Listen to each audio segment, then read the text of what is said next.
The rifle barrel pressed cold against Eleanor's temple as smoke choked the valley air. Victor Caldwell's smile was all teeth and malice. "Sign the deed, Mrs. Hartley, or I'll make you a widow before sundown." Her hands trembled over the parchment, but her eyes burned with something fiercer than fear. Behind her, the ranch house creaked with flames licking at its foundation. Caleb was miles away, chasing the fire Caldwell had set as a diversion. She was alone, surrounded. And in approximately 90 seconds, she would make the most dangerous decision of her life, one that would either save everything they'd built or destroy it forever. This is the story of how a Philadelphia debutante became the Ironheart of the wildest valley in the West. Stay with me until the end, hit that like button, and drop a comment telling me what city you're watching from. I want to see how far this story travels. The train lurched to a grinding halt, metal screaming against metal, and Eleanor Whitaker's gloved hands gripped the leather armrest until her knuckles whitened beneath the fabric. Through the smudged window, Iron Ridge materialized like a fevered sketch, a collection of raw timber buildings crouched against an endless sky, connected by rutted roads that looked more like wounds carved into the earth than proper streets. "Last stop, miss," the conductor announced, his weathered face appearing in the doorway of her private compartment. His eyes held something between pity and curiosity. "You sure you got people meeting you?" Eleanor lifted her chin, the gesture automatic after 22 years of Philadelphia society training. "Quite sure, thank you." But as she stepped onto the platform, the April wind hit her like a physical blow, carrying dust and the sharp scent of livestock and something else, something wild and untamed that made her lungs constrict. Her traveling dress, a deep burgundy silk that had seemed perfectly appropriate when she'd left civilization 3 days ago, now felt absurdly delicate, like wearing lace to a battlefield. The platform was nearly deserted. A few rough-looking men lounged against the station wall, their eyes tracking her movement with an intensity that made her skin prickle. No welcoming committee. No family retainer holding a sign with her name. Just wind, dust, and the rapidly sinking feeling that her father had sent her into exile rather than marriage. "Miss Whitaker?" The voice came from behind her, low and careful, and when Eleanor turned, she found herself looking up at a man who seemed carved from the same unforgiving landscape that surrounded them. Caleb Hartley was tall, taller than any gentleman she'd known in Philadelphia, with shoulders that strained against a work-worn shirt and hands that looked like they'd never held anything more delicate than a rope or a rifle. His face was sun-darkened, weathered in a way that made his age impossible to guess. He could have been 30 or 45. His eyes, though, pale gray like winter sky, held an unexpected clarity, an intelligence that caught her off guard. "Mr. Hartley," she managed, extending her hand with the automatic grace of 100 formal introductions. He stared at her offered hand for a moment, then removed his hat, revealing dark hair touched with premature silver at the temples. When he finally took her hand, his grip was careful, as if he feared his calloused palm might damage her gloved fingers. "I apologize for the informality," he said, his voice carrying the faint drawl of someone who'd spent years in the territories. "Expected you on tomorrow's train. Your father's telegram said—" "My father's telegrams say many things," Eleanor interrupted, sharper than she'd intended. "Not all of them accurate." Something flickered in Caleb's eyes. Amusement, perhaps, or recognition. He gestured toward a wagon waiting at the edge of the platform, pulled by 2 sturdy horses that looked far more reliable than their owner's social graces. "The ranch is 2 hours' ride. We should get moving before dark." Eleanor's trunks, 3 of them, packed with everything she'd been told she'd need for frontier life, sat like accusations on the platform. Caleb lifted them as if they weighed nothing, muscles shifting beneath his shirt, and loaded them into the wagon bed with an efficiency that spoke of a man used to solving problems through direct action. The ride out of Iron Ridge was silent, punctuated only by the creak of wagon wheels and the rhythmic clip of hooves on packed earth. Eleanor studied the town as they passed through, a general store with a false front that couldn't quite hide its rough construction, a saloon already doing brisk business despite the early hour, a small church that looked like a strong wind might topple it. Every building seemed temporary, as if the whole settlement was holding its breath, waiting to see if it would survive or blow away like tumbleweed. "It's not Philadelphia," Caleb said finally, apparently reading her expression. No, Eleanor agreed. It certainly isn't. If you're expecting grand estates and social seasons, you'll be disappointed. Eleanor turned to look at him, really look at him, studying the hard lines of his profile. Mr. Hartley, I stopped expecting anything the moment my father informed me I was to marry a stranger and move 2,000 miles from everything I've ever known. Disappointment requires hope, and I buried that 3 states ago. His jaw tightened, but he didn't respond immediately. The silence stretched between them, not quite comfortable, but not entirely hostile either. Finally, he said, Your father told me you were educated, that you could read and manage accounts. I have a degree from the Peabody Institute, Eleanor said. I speak French and German. I've studied literature, history, and mathematics. I also embroider adequately and can recite appropriate poetry at dinner parties.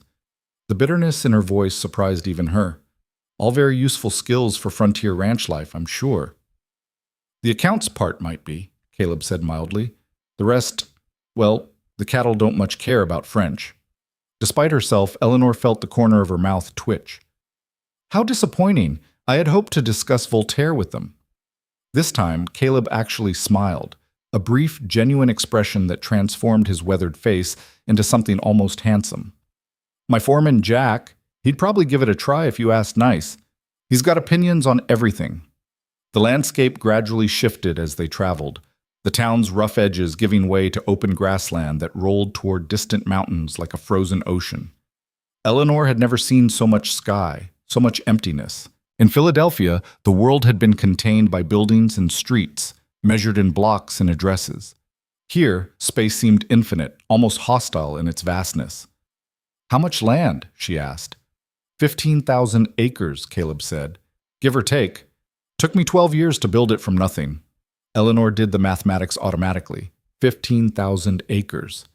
It seemed impossible, obscene even. You did this alone? Mostly. Had help from good men. Lost some to Indians, some to weather, one to his own stupidity with a rattlesnake. He said it matter-of-factly, as if death were just another operational expense. Out here, you either grow or you die. There's no middle ground. And which am I supposed to be? Eleanor asked quietly. Growth or just decoration? Caleb pulled the wagon to a stop so abruptly that Eleanor had to brace herself against the seat. He turned to face her, and his eyes held something fierce and honest. Miss Whitaker, Eleanor, I won't lie to you about why I agreed to this arrangement. I needed a wife. Someone educated enough to help run a ranch this size, someone who wouldn't break under the weight of frontier life. Your father needed... He paused, clearly searching for diplomatic words. My father needed to rid himself of a daughter who'd become inconvenient, Eleanor finished for him. I refused 3 marriage proposals from suitable Philadelphia gentlemen because I found them intellectually vapid. I argued with his business partners about labor conditions. I attended suffrage lectures. She met his gaze steadily. So he found a husband who lived far enough away that my opinions wouldn't embarrass him anymore. I see. Caleb picked up the reins again, but didn't immediately urge the horses forward. For what it's worth, I don't mind opinions. Hell, out here there's sometimes the difference between survival and stupidity. What I need is a partner, not an ornament. Someone who can think, who can help shoulder the burden of running an operation this size. And if I can't? Eleanor asked. If I'm just a useless city girl who faints at the sight of blood and can't tell a cow from a horse? Caleb's smile returned, slightly wider this time. Then, I guess we'll find out together. But something tells me you're tougher than you think. The Hartley Ranch appeared gradually as they crested a rise. First a scattering of outbuildings, then a large barn, corrals, and finally the main house itself. It was bigger than Eleanor had expected, a 2-story structure built from local timber with a wide porch that wrapped around the front. Not grand by Philadelphia standards, but solid, permanent. Speaking of someone who'd built with the intention of staying. Several men emerged from the barn as the wagon approached. Ranch hands, Eleanor assumed, their faces weathered and curious. They removed their hats as Caleb helped her down, their eyes tracking her movement with the same mixture of surprise and skepticism she'd seen at the train station. Boys, this is Miss Eleanor Whitaker, Caleb announced. She's going to be my wife. The silence that followed was deafening. Eleanor felt their assessment like a physical weight: the silk dress, the impractical shoes, the pale hands that had never known real labor. To them, she was everything weak and useless about civilization, packaged in burgundy silk. "Ma'am," the oldest of them finally said, his voice gravelly with age and tobacco. He was lean as jerky, with a silver mustache and eyes that had seen everything twice. "Name's Jack Morrison. I'm the foreman here." He jerked his head toward the others. "That's Tommy, Pete, and the useless one in the back is Carlos." "I heard that, old man," Carlos called back, his accent carrying the musical lilt of Spanish. He was younger than the others, maybe early 20s, with a quick smile that seemed at odds with the hardness Eleanor saw in the other men's faces. "Welcome to Hartley Ranch, Miss Whitaker," Jack continued. "It ain't much, but it's honest work and honest land." "Thank you, Mr. Morrison," Eleanor said, forcing her voice to remain steady despite the exhaustion pulling at her bones. "I appreciate the welcome." Jack's eyes flickered to Caleb, some unspoken communication passing between them. "We'll get back to the south fence, boss. Somebody's been cutting wire again." Caleb's jaw tightened. "Same spot?" "Near enough. Third time this month." "We'll deal with it tomorrow." Caleb's hand settled on the small of Eleanor's back, gentle but firm, guiding her toward the house. "Right now, let's get you settled." The interior of the house was surprisingly clean, if Spartan. The main room served as both living area and dining space, dominated by a large stone fireplace and a handcrafted table that could seat 8. The furniture was simple but well made, speaking of long winters, and someone who understood the value of comfortable chairs when you couldn't go anywhere. "There's a woman from town, Mrs. Chen, who comes twice a week to cook and clean," Caleb explained, setting Eleanor's smallest trunk down near the staircase. "She's probably already gone for the day, but she'll have left something for supper." Eleanor moved to the window, looking out over the ranch yard where the men had returned to their work. "Those cuts in the fence Jack mentioned, is that a common problem?" "More common than it should be." Caleb's voice had gone flat, careful. "There's a man named Victor Caldwell, owns the spread to the east. He's been persistent about acquiring more land." "By cutting fences?" "Among other things." Caleb removed his hat, running a hand through his hair in a gesture that spoke of bone-deep frustration. "Look, there are things about this valley you should know. Conflicts that go back before I arrived. Caldwell's been trying to consolidate power, push out the smaller ranchers. I'm one of the few still standing in his way." Eleanor turned from the window, studying her future husband's face. "Does he know you're getting married?" "News travels fast out here. I'm sure he knows by now." Caleb met her eyes. "I won't lie to you, Eleanor. Life here isn't just hard work and long hours. It can be dangerous. Caldwell plays rough, and he doesn't like losing." "Is that why you needed a wife?" Eleanor asked bluntly. "To make your claims stronger? To look more established? More permanent?" Caleb was silent for a long moment. "Partly," he finally admitted. "A married man with family roots looks more legitimate to the territorial courts. But that's not the only reason. I'm tired, Eleanor. Tired of fighting alone, tired of coming back to an empty house. I thought—" He paused, seeming to search for words. "I thought maybe we could build something here. Not just a ranch, but a life." The honesty in his voice caught Eleanor off guard. She'd expected calculation, cold practicality. Instead, she heard exhaustion and something that might have been loneliness. "I won't pretend to love you," she said carefully.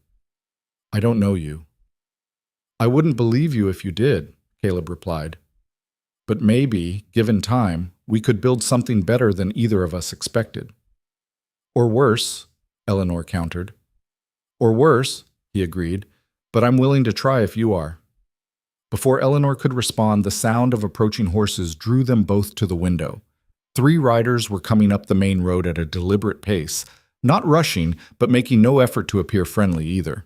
The lead rider sat tall in the saddle, silver-haired and impeccably dressed in a way that seemed calculated to demonstrate wealth in a landscape of dust and sweat. "Caldwell," Caleb said quietly, and Eleanor heard something dangerous enter his voice. "Already?" "He doesn't waste time." Caleb moved toward the door, pausing to look back at her. Stay inside. Please. But Eleanor had spent her entire life being told to stay inside, to remain quiet, to let men handle the difficult conversations. Something in her, something that had been building through 3 days of rattling train cars and forced smiles, rebelled completely. No, she said, lifting her skirts and following him onto the porch. If I'm to be part of this, I should know what we're facing. Caleb's expression flickered between frustration and something that might have been respect. You're stubborn. Frequently, Eleanor agreed. The riders pulled to a stop in front of the porch. Victor Caldwell was older than Eleanor had expected, perhaps 60, but he carried himself with the confidence of a man who'd built an empire and had no intention of relinquishing it. His eyes swept over Eleanor with casual assessment before settling on Caleb. Hartley, he said, his voice smooth as aged whiskey. I heard you'd acquired yourself a bride. Congratulations are in order, I suppose. Caldwell, Caleb's voice was neutral, but his body language was anything but relaxed. What do you want? Just being neighborly. Caldwell's smile didn't reach his eyes. Thought I'd welcome the new Mrs. Hartley to the valley personally. It's a rough country for a lady, especially one who's... He paused, his gaze traveling deliberately over Eleanor's silk dress. Unaccustomed to frontier hardships. Eleanor felt the insult like a slap, but years of navigating Philadelphia society had taught her how to wield courtesy like a weapon. How thoughtful, Mr. Caldwell. I assure you, I'm quite capable of adapting to new circumstances. After all, civilization is simply a matter of establishing order wherever one finds oneself, don't you think? Something flickered in Caldwell's eyes, surprise, perhaps, or reassessment. Indeed, though I find the order out here tends to favor those with the strength to enforce it. Interesting, Eleanor said, moving to stand beside Caleb, her shoulder nearly touching his. In my experience, strength without legitimacy is merely thuggery wearing expensive boots. One of Caldwell's men shifted in his saddle, hand moving toward his gun, but Caldwell raised a hand in a casual gesture that somehow conveyed absolute command. His smile widened, and this time it held genuine amusement. Your wife has spirit, Hartley. I hope the valley doesn't crush it out of her too quickly. He gathered his reins. I do hope you'll reconsider my offer regarding your water rights.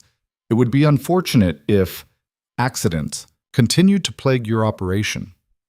That almost sounds like a threat, Caldwell, Caleb said quietly. Not at all. Simply an observation about the dangers inherent in frontier life. Caldwell touched his hat brim, a mockery of courtesy. Mrs. Hartley, I'm sure we'll be seeing more of each other. They watched the riders depart, dust rising in their wake like a declaration of war. Eleanor felt Caleb's tension radiating beside her, coiled and dangerous. Water rights, she asked. There's a creek that runs through my northern pasture, Caleb explained, his voice tight. Only reliable water source for miles in summer. Caldwell's been trying to buy access for 3 years, claims he needs it for his cattle. What does he really need it for? Caleb looked at her, and Eleanor saw the respect in his eyes deepen. Control. If he owns the water, he owns the valley. Every smaller ranch would have to negotiate with him for access. And Caldwell doesn't negotiate. He dictates terms. And if you refuse to sell, then he makes life difficult until I reconsider. Caleb's hand found the porch railing, gripping it hard enough that Eleanor could see the tension in his knuckles. Cut fences, poisoned wells, cattle run off in the night. Nothing he can be directly tied to, but everyone knows. Eleanor thought of her father's business practices, the way he'd systematically destroyed competitors through legal maneuvering and strategic sabotage. He's trying to starve you out. Smart as well as stubborn, Caleb observed. Yes, that's exactly what he's doing. The question is whether I can outlast him. Whether we can outlast him, Eleanor corrected. Caleb turned to look at her fully, his gray eyes searching her face. You don't have to fight this battle, Eleanor. This isn't your war. Isn't it? Eleanor looked out over the ranch yard, where Jack and the other hands were watching from a careful distance. You said you needed a partner. Partners don't abandon ship when storms appear on the horizon. This is more than a storm. This could turn deadly.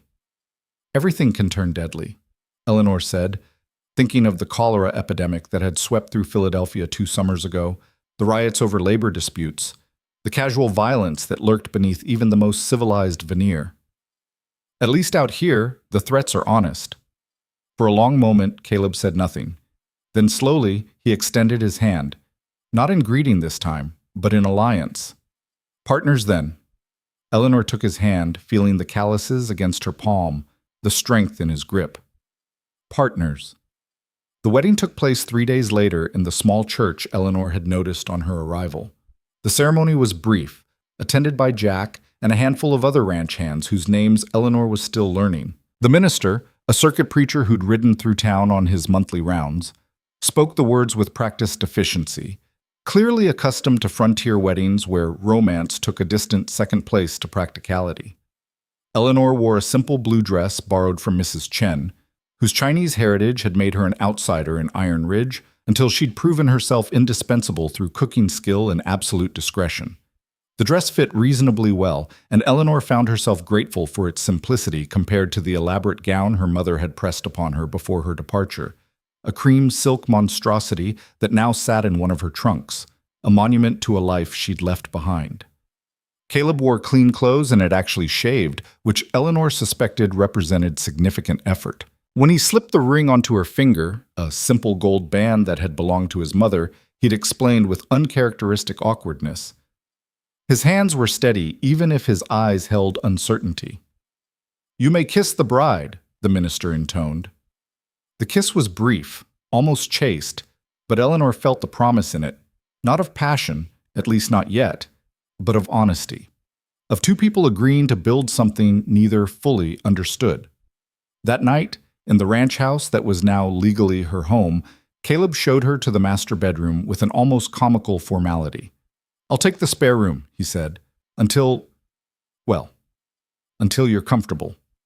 Eleanor studied him, this man who was now her husband-in-law, if not yet in practice. "That's very considerate." "I'm not—" He paused, seeming to struggle for words. "I don't expect anything you're not ready to give. I meant what I said about partners." "I appreciate that," Eleanor said, and meant it. In Philadelphia, she'd heard enough stories from other women about wedding nights and husbandly expectations to be grateful for his restraint. But as she lay alone in the large bed, listening to the unfamiliar sounds of the ranch settling for the night, Eleanor found herself thinking not about what she'd lost, but about what she might be building. For the first time since leaving Philadelphia, the tightness in her chest eased slightly. The next morning, Eleanor woke before dawn to the sound of voices in the yard. She dressed quickly, another borrowed outfit from Mrs. Chen, this one more practical for work, and found Caleb and Jack in heated discussion near the barn. "Every goddamn head," Jack was saying, his voice tight with fury, "drove them straight through the cut fence into Caldwell's range. How many?" Caleb's voice was dangerously quiet. "Near 50. Picked the prime breeding stock, too. Bastard knew exactly what he was doing." Eleanor approached slowly, her presence announcing itself on the porch boards. Both men turned, and she saw Caleb's expression shift from fury to carefully controlled neutrality. "Eleanor, you should go back inside." "I should," she agreed, "but I won't." "What happened?" Jack looked to Caleb, who shook his head in resignation. "Rustlers hit the north pasture last night, took about 50 head of our best cattle, drove them onto Caldwell's land." "Then we go get them back," Eleanor said. "It's not that simple." Caleb moved toward her, his frustration evident in every line of his body. "We can't prove they're ours once they're on his land, and if we ride onto his property armed, he'll claim we're the ones breaking the law." "So he just steals your cattle and there's no recourse?" "Welcome to frontier justice," Jack said bitterly. "Law out here is what men with guns say it is, and Caldwell's got more guns than us." Eleanor thought rapidly, her mind working through the problem the way she'd approach one of her father's business puzzles. "What about the territorial marshal? Surely there's someone—" "Nearest marshal is in Silver City, 4 days' ride," Caleb explained. "And he's got his hands full with actual outlaws. Disputed cattle between two ranchers?" He shook his head. "By the time he arrives, the brands will be changed and the cattle will legally belong to Caldwell." "That's theft. Blatant, obvious theft." "Yes," Caleb agreed simply. "It is." Eleanor stared out at the ranch, at the men beginning their morning work, at the vast landscape that had seemed so empty and now felt full of invisible threats. So what do we do?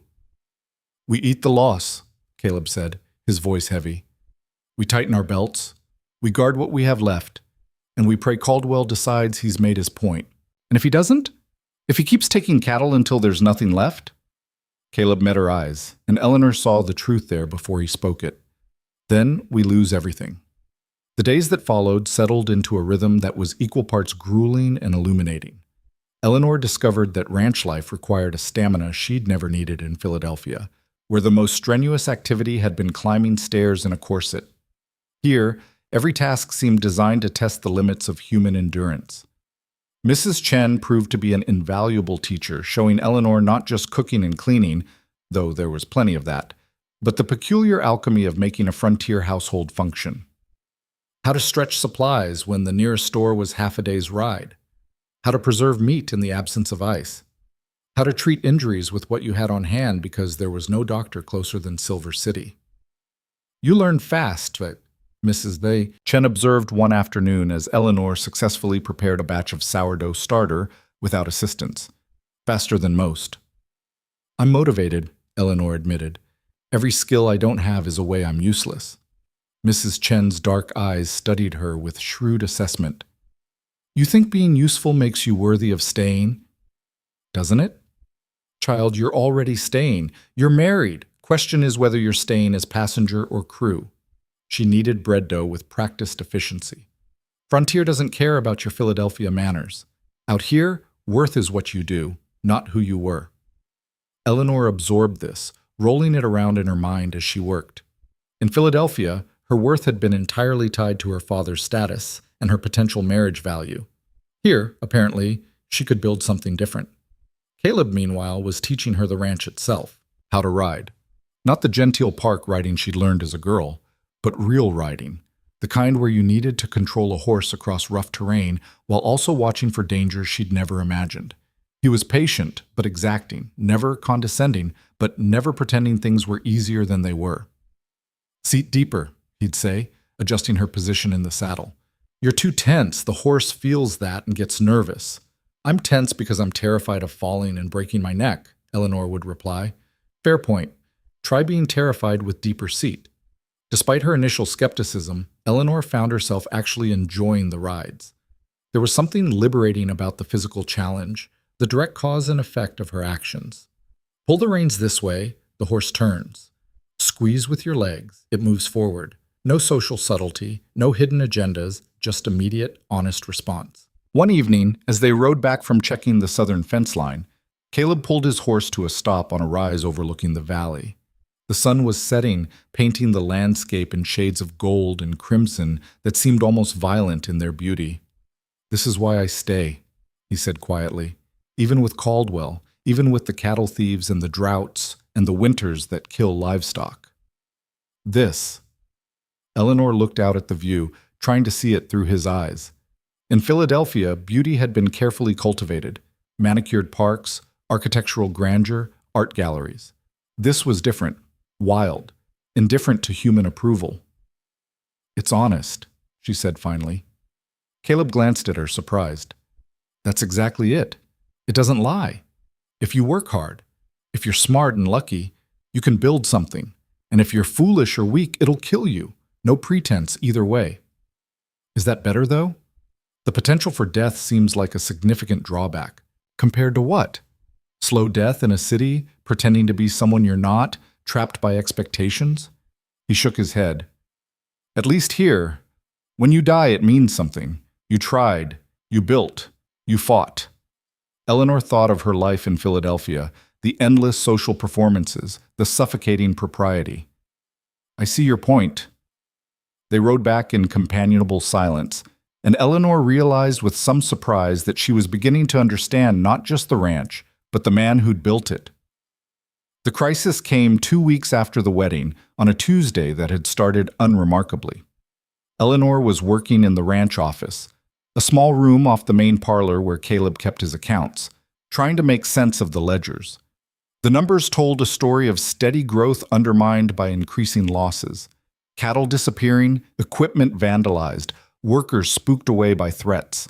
Caldwell's invisible hand was everywhere in the columns. She was so absorbed in the figures that she didn't notice the commotion outside until Jack came bursting through the door, his face gray beneath the weathering. "Mrs. Hartley, you need to come quick." Eleanor's stomach dropped. "What happened? Where's Caleb?" "He's alive, but there's been trouble at the North Range. You need to come now." She didn't remember the ride to the North Range, only fragments. Jack's grim face, the horse moving beneath her faster than she'd ever ridden, the taste of dust and fear. When they arrived, she found Caleb standing in the middle of a scene from a nightmare. The cattle were dead, not just a few, but dozens of them, lying in grotesque positions across the pasture. The smell hit Eleanor like a wall, and she had to fight not to vomit. "Poisoned," Caleb said flatly as she approached. His face was expressionless, but his eyes held a fury so intense it was almost frightening. "Someone poisoned the water in the creek. Everything that drank from it." "All of them?" Eleanor managed. "Near 70 head. Tommy, one of the younger ranch hands, was standing nearby, his face pale. "Our best breeding stock, the ones we were counting on for next year's calf crop." Eleanor did the mathematics automatically. 70 head of prime cattle, gone. The financial loss was devastating, but more than that, it was the future, the potential, the hope that those cattle represented. "This was Caldwell," Jack said, his voice shaking with rage. "Has to be." "Probably," Caleb agreed, "but we can't prove it, just like we can't prove the rustling, the cut fences, any of it." "So what do we do?" Pete, another hand, asked. "We just take this?" The men were all looking at Caleb, waiting for leadership, for a plan. And Eleanor saw something in her husband's eyes that terrified her, resignation. The look of a man who was finally, after years of fighting, considering surrender. "No," she said, the word coming out sharper than intended. Everyone turned to look at her. "No, we don't just take this." "Eleanor," Caleb began. "How much is Caldwell offering for the water rights?" she interrupted. Caleb's eyes narrowed. 30,000. It's insulting. The land and water rights are worth 3 times that." "Then we tell him we'll sell." The silence that followed was absolute. Caleb stared at her as if she'd started speaking in tongues. "What?" Eleanor moved closer, keeping her voice low enough that only Caleb could hear. "We tell him we'll sell. We arrange a meeting. We get him talking, get him confident. And while he's talking, he might just say something incriminating, something we can use."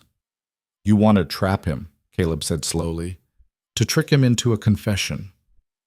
"I want to beat him using the rules he taught me growing up in Philadelphia," Eleanor corrected. "Men like Caldwell, men like my father, they're arrogant. They think they're untouchable. That arrogance makes them careless." Jack had moved close enough to overhear. "The lady's got a point, boss. Nothing we've tried has worked. Maybe it's time to try something sneaky." "Sneaky could get someone killed," Caleb said bluntly. "Caldwell isn't playing games. He's already shown he'll poison livestock. What's to stop him from poisoning people?" "He gains nothing from killing you," Eleanor argued. "Dead, you're a martyr. Alive and selling your water rights? You're just another man who couldn't cut it on the frontier. That's the story he wants to tell." She could see Caleb working through it, weighing risks against potential gains. Finally, he nodded slowly. "All right, we'll try it your way, but at the first sign of real danger, we pull back. Agreed?" "Agreed," Eleanor said, and tried to ignore the voice in her head asking what she'd just committed them to. The message was sent to Caldwell that afternoon, a carefully worded note indicating the Hartleys' interest in discussing the sale of water rights. The response came back the next morning, delivered by one of Caldwell's men with a smile that made Eleanor's skin crawl. "Meeting scheduled for Friday, Caldwell Ranch, noon." 3 days, Caleb said, reading the note over breakfast. "That gives us 3 days to prepare." "Prepare how?" Eleanor asked. "What's the plan exactly?" "You're not going," Caleb said flatly. Eleanor set down her coffee cup with deliberate care. "Excuse me? This is too dangerous. If something goes wrong, you'll need someone who knows how to talk to men like Caldwell," Eleanor interrupted. Someone who understands the language of business and manipulation. Someone who was raised by a man cut from the exact same cloth. She leaned forward. You're a brilliant rancher, Caleb, but you're honest to your core. You couldn't play this game if your life depended on it. And you can? Eleanor thought of her father, of the business dinners where she'd watched him destroy men with smiles and handshakes, of the casual cruelty dressed up as negotiation. Unfortunately, yes, I can. Caleb studied her for a long moment, and Eleanor saw something shift in his eyes, not just respect, but understanding. You really do know this world. I grew up in it, Eleanor said quietly. I just never wanted to be part of it, but knowing how it works, that I can't escape. Then we both go, Caleb decided. But we do this carefully, no heroics. We get him talking, we get what we need, and we leave. Agreed. The 3 days passed in a blur of preparation.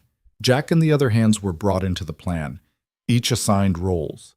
Tommy would wait with horses a mile from Caldwell's ranch, ready for a quick escape if needed. Pete would ride to Silver City immediately after the meeting, carrying a written account of everything that transpired. Carlos would stay at the Hartley Ranch, protecting what they had left. This is insane, Jack observed the night before the meeting, as they went over the plan one final time. You know that, right? Completely, Caleb agreed. But it's the best insane plan we've got. Eleanor barely slept that night, her mind racing through scenarios and contingencies. Beside her, Caleb had moved back into the master bedroom a week ago, though they still maintained a careful distance in the large bed. She could hear her husband's breathing, equally restless. Caleb, she whispered, if this goes wrong, it won't. But if it does, I need you to know. She paused, trying to find words for something she barely understood herself. I didn't expect this, any of this. I thought I was being exiled, but instead I found something real, worth fighting for. In the darkness, Caleb's hand found hers. I know, I feel it too. They didn't speak again, but they held hands until sleep finally claimed them both, like children afraid of the dark, but drawing courage from each other's presence. Friday dawned clear and bright, the sky an impossible blue that seemed to mock the darkness of their mission. Eleanor dressed carefully in one of her Philadelphia outfits, a deep green dress with elegant lines that spoke of money and class. If she was going to face Caldwell, she would do it armored in the trappings of the world that had raised her. The ride to Caldwell's ranch took 2 hours, and with every mile, Eleanor felt the weight of what they were attempting settling more heavily on her shoulders. This wasn't a society game where the worst outcome was social embarrassment. This was life and death, success or ruin, balanced on her ability to play a role she'd spent her whole life trying to escape. Caldwell's ranch was larger than the Hartley spread, more ostentatious, with a main house that looked like it had been transplanted from somewhere back east. It was all wrong for the landscape, too grand, too insistent on its own importance. Compensating, Eleanor murmured as they approached.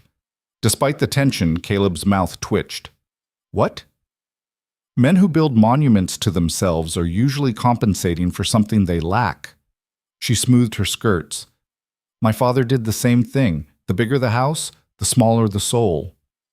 They were met at the door by one of Caldwell's men, the same one who'd accompanied him to the Hartley Ranch weeks ago. Up close, he was even more menacing, with cold eyes and a gun worn low on his hip in a way that suggested frequent use. Mr. and Mrs. Hartley, he said, his voice gravelly. Mr. Caldwell is expecting you in the study. The interior of the house was as over-decorated as the exterior, filled with expensive furniture that looked like it had never been sat upon and art that screamed of wealth but suggested no actual taste. Eleanor cataloged it all automatically, reading the story it told about its owner, new money, desperate for the trappings of respectability, willing to pay any price for the appearance of class. Caldwell himself was waiting in a study that looked like a stage set, positioned behind a massive desk that seemed designed to intimidate. He rose as they entered, his smile warm, but his eyes calculating. Mr. Hartley, Mrs. Hartley, how delightful to see you under more pleasant circumstances. He gestured to chairs positioned across from his desk, positioned, Eleanor noted, so the visitors would have to look up at him. A classic power play. Please sit. Can I offer you anything? Whiskey? Tea? We're fine, Caleb said, his voice neutral. Of course, of course. I was so pleased to receive your message. I'd hoped we could come to a reasonable arrangement regarding the water rights. Caldwell settled back into his chair, the very picture of affable businessman. I understand you've been having some difficulties lately. Terrible business. The cattle poisoning. I heard about it from some of my men. Did you? Eleanor said, her voice pleasant but her eyes sharp. How unfortunate that news travels so quickly. One might almost think someone was watching our ranch quite closely. Something flickered in Caldwell's expression. Surprise, perhaps, that she would speak so directly. The valley is a small community, Mrs. Hartley. We all take an interest in each other's affairs. How neighborly, Eleanor replied, her smile matching his for insincerity. Though I notice that interest seems quite selective. The smaller ranches to the south, for instance, they've had similar troubles, haven't they? Mysterious accidents, livestock losses. And coincidentally, many of them have sold out to you in the past year. Caldwell's smile hardened slightly. The frontier is a difficult place for those who can't handle the challenges. I've simply provided an opportunity for those who wish to retire from the struggle. By making the struggle unbearable, Caleb said quietly. I beg your pardon? Caldwell's voice held a warning note. The poisoned water, the rustling, the cut fences. Caleb leaned forward, his posture deceptively relaxed but his eyes hard. We all know what you've been doing, Caldwell. The question is why? You've got the biggest spread in the valley. What's another few thousand acres to you? For a moment, Eleanor thought Caldwell might simply order them thrown out. But instead he laughed, a genuine sound that was somehow more chilling than anger would have been. You want to know why? Because I can. Because the future belongs to men with vision, not homesteaders playing at being ranchers. He stood, moving to the window overlooking his property. This valley will be worth millions in 10 years. The railroad's coming, and with it, development, cities, real civilization. And you want to own all of it, Eleanor said. Why shouldn't I? I had the vision to see what this land could become. I had the capital to invest. Men like your husband, he gestured dismissively at Caleb. They think small. They're content with their little fiefdoms, never seeing the bigger picture. The bigger picture being you controlling everything, Caleb said. Someone has to. Caldwell turned back to face them. Nature abhors a vacuum, gentlemen. Disorder is the enemy of progress. Better one strong hand guiding development than 100 squabbling homesteaders dragging us back to chaos. Eleanor felt her pulse quicken. He was talking, revealing himself, his arrogance making him careless, just as she'd predicted. But they needed more, something concrete, something undeniable. That's quite a philosophy, she said carefully. Though I'm curious, how far would you go to achieve this order? The cattle poisoning, for instance. That seems rather extreme. Caldwell's eyes went cold. I don't know what you're implying, Mrs. Hartley. I think you do, Eleanor said, keeping her voice light, conversational. Just as I think you know exactly who's been cutting our fences, running off our stock. The question is, are you willing to own it, or do you prefer to hide behind plausible deniability? The silence that followed was dangerous. Caldwell moved back to his desk, and Eleanor saw his hand rest near a drawer, where a gun might be kept. You should be careful with accusations, Mrs. Hartley. The frontier can be very dangerous for those who make enemies unnecessarily. Is that a threat? Caleb asked, his voice deceptively calm. Simply a statement of fact. Caldwell's smile returned, but it held no warmth. Now, shall we discuss terms for the water rights? Or was this meeting simply an attempt to provoke some kind of confession? The jig was up. Eleanor could see it in Caldwell's eyes. He'd figured out their game, and he was done playing. Her mind raced, searching for a way to salvage the situation. Actually, she said, reaching into her bag, I thought we might discuss something else entirely. She pulled out a sheaf of papers, the accounts she'd been working on, but arranged in a specific way that told a particular story. You see, I've been going through the ranch finances, and I've noticed some interesting patterns. Cattle disappearing from our land and then, coincidentally, appearing in sales records for beef shipped east under your brand. Fence repairs on our property that align almost perfectly with new section additions to your spread. Caldwell's face went very still. Now, individually, these could all be coincidences, Eleanor continued, her voice steady even as her heart pounded. But together, they form a pattern that a territorial court might find quite interesting, especially when combined with testimonies from the smaller ranchers who've sold out to you under similar circumstances. You've been busy, Caldwell said softly, dangerously. I'm thorough, Eleanor corrected. It's what I was educated to do. Find patterns, analyze data, build cases. My father taught me how powerful information can be when properly organized. Your father also taught you when to fold a losing hand, I imagine. This isn't a losing hand, Mr. Caldwell. It's the opening gambit. Eleanor stood, and after a moment, Caleb joined her. We didn't come here to sell you our water rights. We came to tell you that we're done being pushed. Every incident from now on will be documented, witnessed, and reported. You've been able to operate freely because no one had the resources or education to build a case against you. That's changed. Caldwell also stood, and now the genial businessman facade was completely gone, replaced by something cold and calculating. You're making a very serious mistake. Perhaps, Eleanor said, but it's our mistake to make. Good day, Mr. Caldwell. They turned to leave, and Eleanor heard the unmistakable sound of a gun being cocked. She froze, Caleb's hand moving to his own weapon, the room suddenly electric with the potential for violence. I could end this right now, Caldwell said quietly. Self-defense. You came here threatening me, and I defended myself. It would all be very legal. With what witnesses? Eleanor asked, not turning around. Your men? The same ones who'd have to testify they heard you discussing illegal activities? That would be quite a trial. Accidents happen all the time on the frontier, Caldwell countered. You could both die on the ride home. Terrible tragedy. And Pete would still deliver our documentation to Silver City, Caleb said, along with a letter explaining exactly what happened. You'd hang, Caldwell. Maybe not today, maybe not next month, but eventually. The silence stretched, taut as wire. Finally, Eleanor heard the gun being uncocked. Get out, Caldwell said, his voice tight with fury.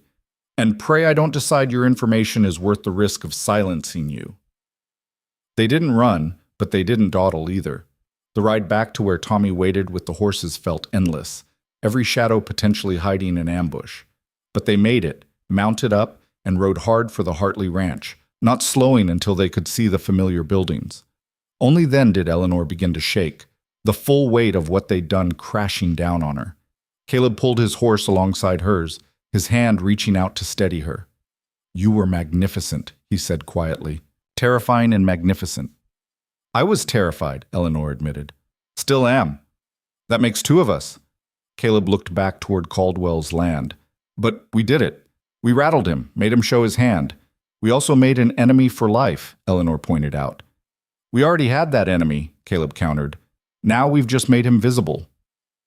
They rode the rest of the way in silence, and when they finally reached the ranch house, Jack was waiting with an expression of profound relief. Thank God, he said as they dismounted. Pete rode out an hour ago. Should reach Silver City by tomorrow night. Good, Caleb said. Now we wait, and we prepare for whatever Caldwell does next.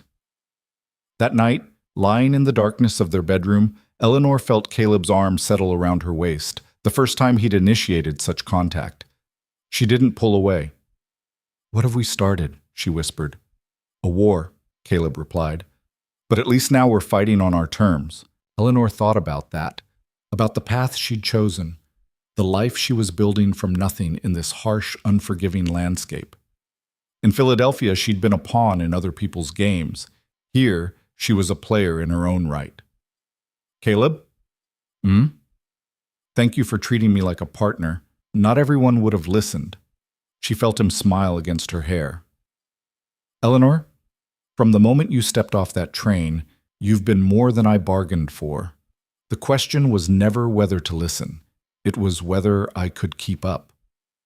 Despite everything, the fear, the danger, the uncertain future, Eleanor found herself smiling in the darkness. She'd been sent west as punishment, as exile, as a problem to be solved. Instead, she'd found purpose.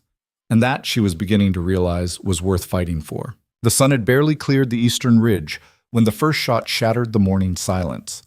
Eleanor was in the kitchen with Mrs. Chen, learning the intricacies of sourdough feeding, when the window above the sink exploded inward in a spray of glass and wood splinters. "Down!" Mrs. Chen shouted, grabbing Eleanor's arm and yanking her to the floor with surprising strength for such a small woman.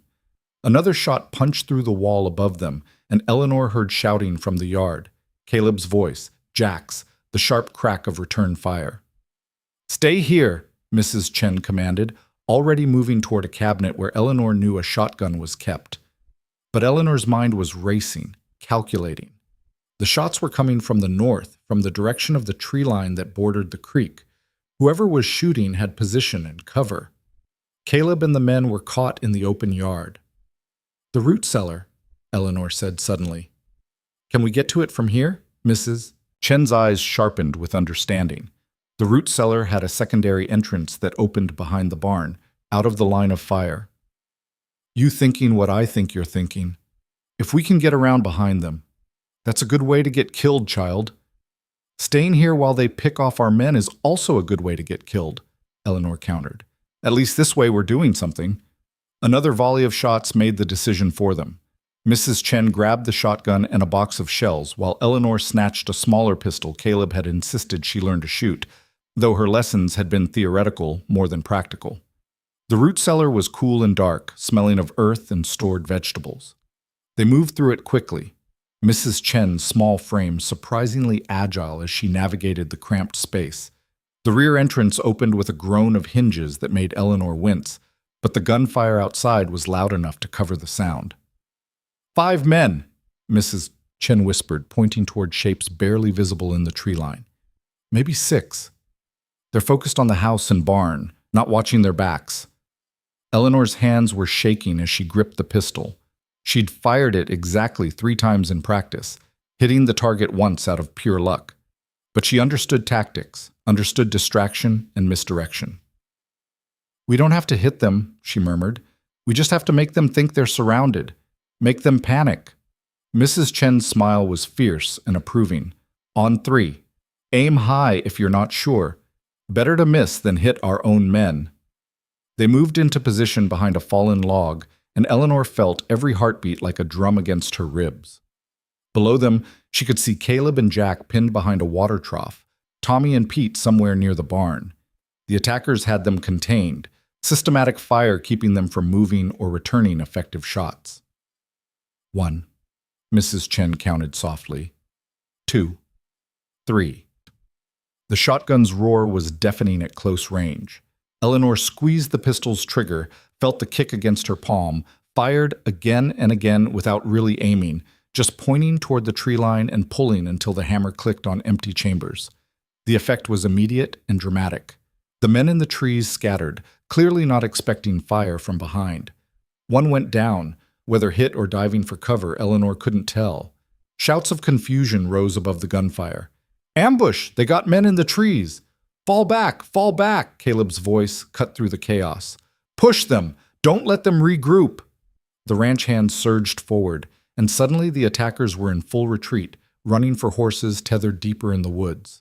Within minutes, the shooting had stopped entirely, replaced by the sound of hoofbeats fading into the distance. Eleanor stayed frozen behind the log, her hand still gripping the empty pistol, her whole body shaking with adrenaline and delayed terror.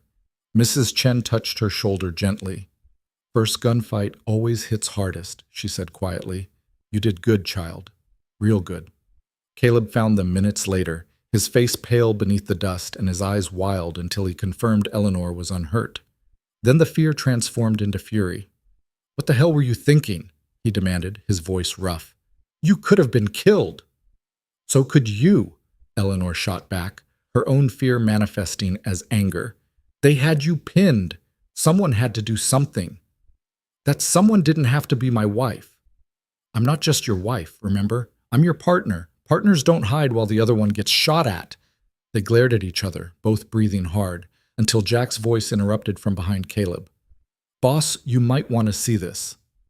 One of the attackers hadn't made it to his horse. He lay near the tree line, clutching his leg where a shotgun pellet had torn through his thigh. He was young, younger than Eleanor had expected, maybe 19 or 20, with fear written across his face in stark lines. "Please," he gasped as they approached. "Don't kill me. I was just doing what I was told." "Who told you?" Caleb asked, his voice dangerously quiet.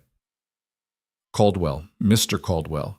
He said you needed to be taught a lesson, that we were just supposed to scare you, make you understand." He broke off with a cry of pain as Jack prodded his wounded leg. "Careful," Jack said mildly. "Might want to tell the whole truth, son, before that leg gets infected and you lose it entirely." The young man's eyes went wide with panic. "I am telling the truth. Caldwell hired us 3 days ago. Said the Hartleys were making trouble, needed to be reminded who runs this valley. We were just supposed to shoot up the place, maybe kill some livestock, scare you into leaving." "Who else was with you?" Eleanor asked, moving closer despite Caleb's protective hand on her arm. "Riley and his brothers, couple of drifters Caldwell's been paying. I swear I didn't want to hurt nobody. I just needed the money." "You just needed the money," Caleb repeated flatly. "So you shot at people? At a woman?" "I didn't know there was a woman. Caldwell said it was just you and some ranch hands." The young man was crying now, tears cutting clean tracks through the dust on his face. "Please, I'm sorry. I'm so sorry." Eleanor looked at the boy, because that's what he was, really, just a desperate boy who'd made a catastrophic choice, and felt her anger drain away, replaced by something more complicated. This was Caldwell's doing, Caldwell's manipulation. This kid was just another tool, expendable and discarded. "Get him to the house," she said. "Mrs. Chen can patch him up enough to ride. Then he's going to Silver City with a written confession of everything he just told us." He could be lying," Jack pointed out. "He's not," Eleanor said with certainty. "He's too scared to lie. And even if he was, a wounded man showing up with a story about Caldwell hiring guns to attack a ranch? That's evidence. The kind the territorial marshal can't ignore." Caleb studied her for a long moment, then nodded. "Do it. And send riders to the other small ranchers. If Caldwell's escalating to armed attacks, they need to know. Maybe together we can finally make someone listen." The aftermath of the attack settled over the ranch like dust after a storm. Tommy and Pete had taken the wounded gunman to Silver City, along with written statements from everyone who'd witnessed the assault. The broken window was boarded up temporarily, glass shards swept away, bullet holes in the walls left as reminders of how close they'd come to disaster. That night, Eleanor couldn't sleep. She lay in the darkness, replaying the morning's violence, the weight of the pistol in her hand, the terrifying moment when she'd squeezed the trigger knowing she might kill someone. In Philadelphia, violence had been theoretical, something that happened to other people, in other places. Here, it was immediate and personal and impossible to ignore. "You're thinking too loud," Caleb murmured beside her. "Sorry." "Don't be sorry. Just talk to me." Eleanor turned toward him, though in the darkness she could only make out his outline. "I keep thinking about that boy. How scared he was. How he probably grew up poor, desperate, and Caldwell used that. Turned him into a weapon." "Caldwell's good at that," Caleb said. "Finding people's weaknesses and exploiting them. It's how he's built his empire. My father did the same thing. Different methods, same principle. Find the leverage point and push until something breaks." She paused. "I always hated it. The casual cruelty dressed up as business. But I never had to face the real consequences before. Never had to shoot at someone because of those machinations." Caleb's hand found hers in the darkness. "You did what you had to do. You saved lives today, Eleanor, mine included. That doesn't make it feel better. It's not supposed to." His thumb traced circles on the back of her hand, the gesture unexpectedly tender. "The day violence feels good is the day you've lost something essential. You're allowed to feel conflicted about it." They lay in silence for a while, Eleanor absorbing the comfort of his presence, his understanding. Finally, she asked the question that had been gnawing at her since Caldwell's study. "Do you think we can actually win this? Or are we just delaying the inevitable?" Caleb was quiet for so long she thought he might not answer.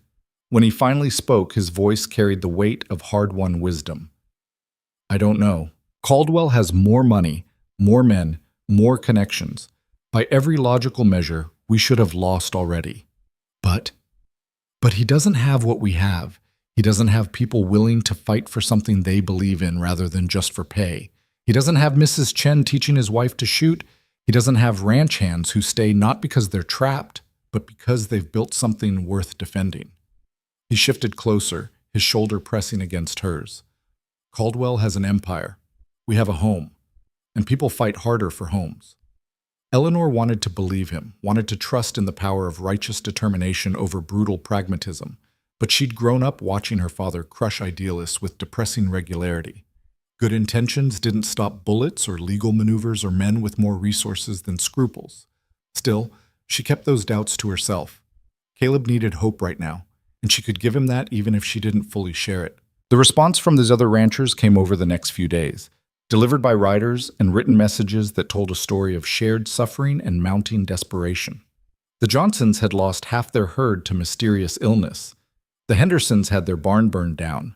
The Ortiz family's eldest son had been beaten by unknown assailants, badly enough that he'd never walk properly again. Caldwell's shadow stretched across the entire valley, dark and suffocating. A meeting was called at the church in Iron Ridge, the only building large enough to hold representatives from all the smaller ranches. Eleanor accompanied Caleb despite his initial resistance to bringing her into what he feared might turn violent. They need to see we're united, she argued. A married couple fighting together sends a stronger message than just another lone rancher complaining about bad luck. The church was packed when they arrived, filled with weathered men and a handful of equally tough women who'd carved out lives in unforgiving territory. The air was thick with tension and tobacco smoke, voices raised in argument and frustration. Can't prove anything. That's the problem. We know it's Caldwell. Everyone knows. Knowing and proving are two different things in court. Then maybe we stop worrying about courts and handle this the frontier way. And get ourselves hanged for murder? Real smart, Johnson.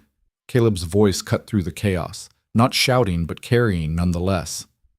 Fighting amongst ourselves is exactly what Caldwell wants. We're doing his work for him. The room fell silent, all eyes turning toward them. Eleanor recognized some faces from town, shopkeepers, farmers, men she'd seen at the general store or passing on the street. All of them looked tired, worn down by the grinding pressure of fighting an enemy they couldn't quite grasp. Hartley's right, an older woman said from the front pew. Eleanor recognized her as Martha Henderson, whose barn had burned. Caldwell's been picking us off one by one because we're scattered. Maybe it's time we stopped being easy targets. What are you suggesting? Someone called from the back. We all move our families into town? Abandon our land?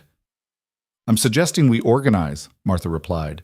Share information, coordinate defense. Make it harder for Caldwell's hired guns to operate without witnesses. Won't work, another voice objected. Caldwell owns the sheriff. Even if we catch his men red-handed, who's going to arrest them? Eleanor stepped forward before she could second-guess the impulse.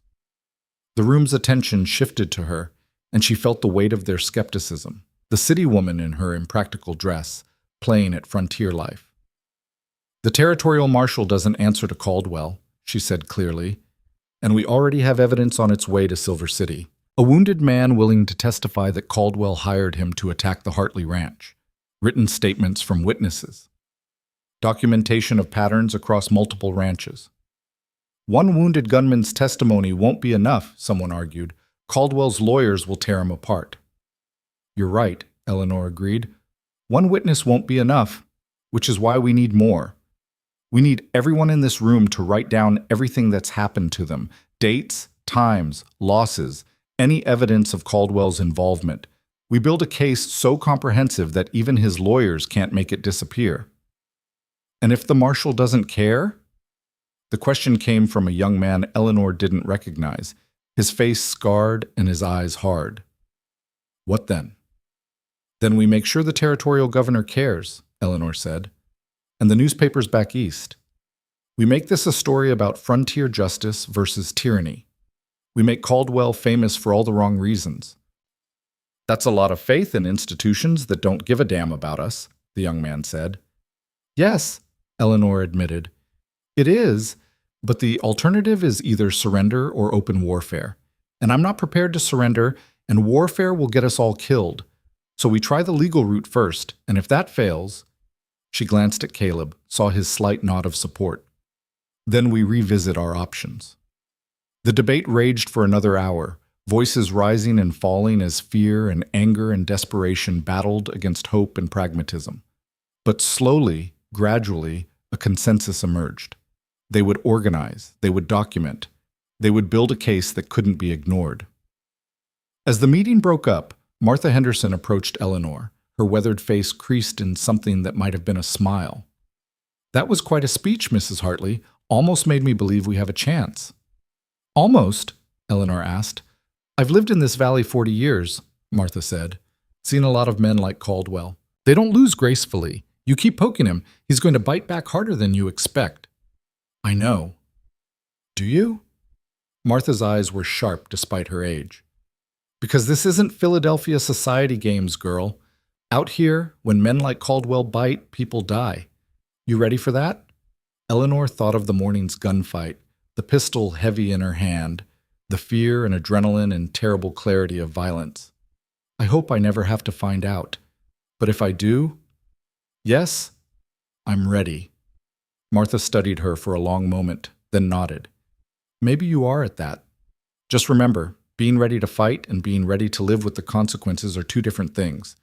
Make sure you know which one you're signing up for. The ride back to the ranch was quiet, both Eleanor and Caleb lost in their own thoughts. The sun was setting, painting the valley in shades of amber and crimson that would have been beautiful if Eleanor could have forgotten, even for a moment, the violence that soaked this land. Martha's right, you know, Caleb said finally. This is going to get worse before it gets better. If it gets better at all. I know. You could still leave. Go back east. I'd understand. Eleanor looked at him, really looked at him. This man who'd been a stranger 6 weeks ago and who now felt like the most solid, real thing in her life. Do you want me to leave? No, he said immediately. But what I want isn't the point. You didn't sign up for warfare. I didn't sign up for a lot of things, Eleanor said. But here I am anyway, and I'm not leaving. Something in Caleb's expression shifted, a tension releasing that Eleanor hadn't fully realized was there. He reached across the space between their horses, his hand finding hers and squeezing gently. Then we fight together, he said. Whatever comes. Whatever comes, Eleanor agreed. They didn't see the rider watching from the ridge above, didn't know that every word they'd spoken in the church had been reported back to Caldwell within the hour, didn't know that even as they rode home in the fading light, their enemy was already planning his next move. The first sign came 3 days later when Jack rode in from the north pasture with his face gray and his hands shaking. Eleanor saw him from the kitchen window and felt her stomach drop even before she heard his words. The creek, he said when Caleb met him in the yard. Someone's diverted the creek, built a dam upstream on Caldwell's land. Our water's gone. The impact was immediate and catastrophic. The creek that ran through Hartley land wasn't just a water source. It was the only reliable water source for miles during the dry season. Without it, the cattle would have to be driven to water daily, an expensive time and energy the ranch couldn't afford. And come summer, when the smaller springs dried up, they'd have no water at all. How long can we last? Eleanor asked that night as they reviewed the ranch accounts by lamplight. Caleb's answer was blunt. 2 months? Maybe 3 if we slaughter most of the herd and lay off the hands. But that would mean giving up on next year's breeding program, and without income from cattle sales. He didn't finish the sentence. He didn't have to. So we're ruined, Eleanor said flatly, unless we can get the water back, or prove the dam is illegal and force Caldwell to take it down. On what grounds? It's his land. He can divert water on his own property. Not if it deprives downstream users of historically established water rights, Caleb said. There's precedent in territorial law. Water rights are separate from land rights, but proving our historical claim would require legal proceedings that could take months we don't have.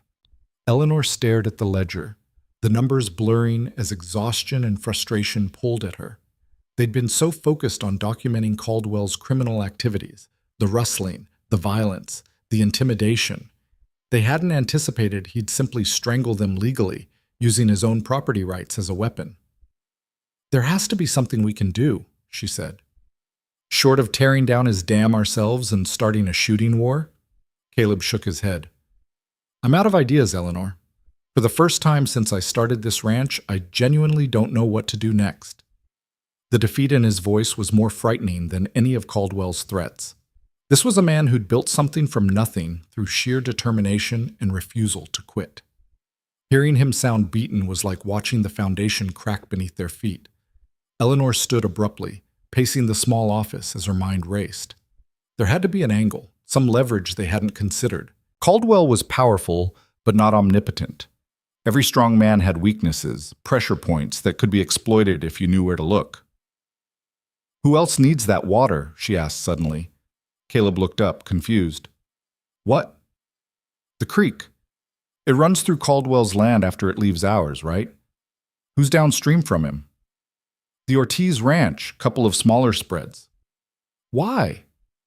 "Because if Caldwell's dam affects us, it affects them too. We're not the only ones losing water. He's consolidating control over a resource that multiple properties depend on."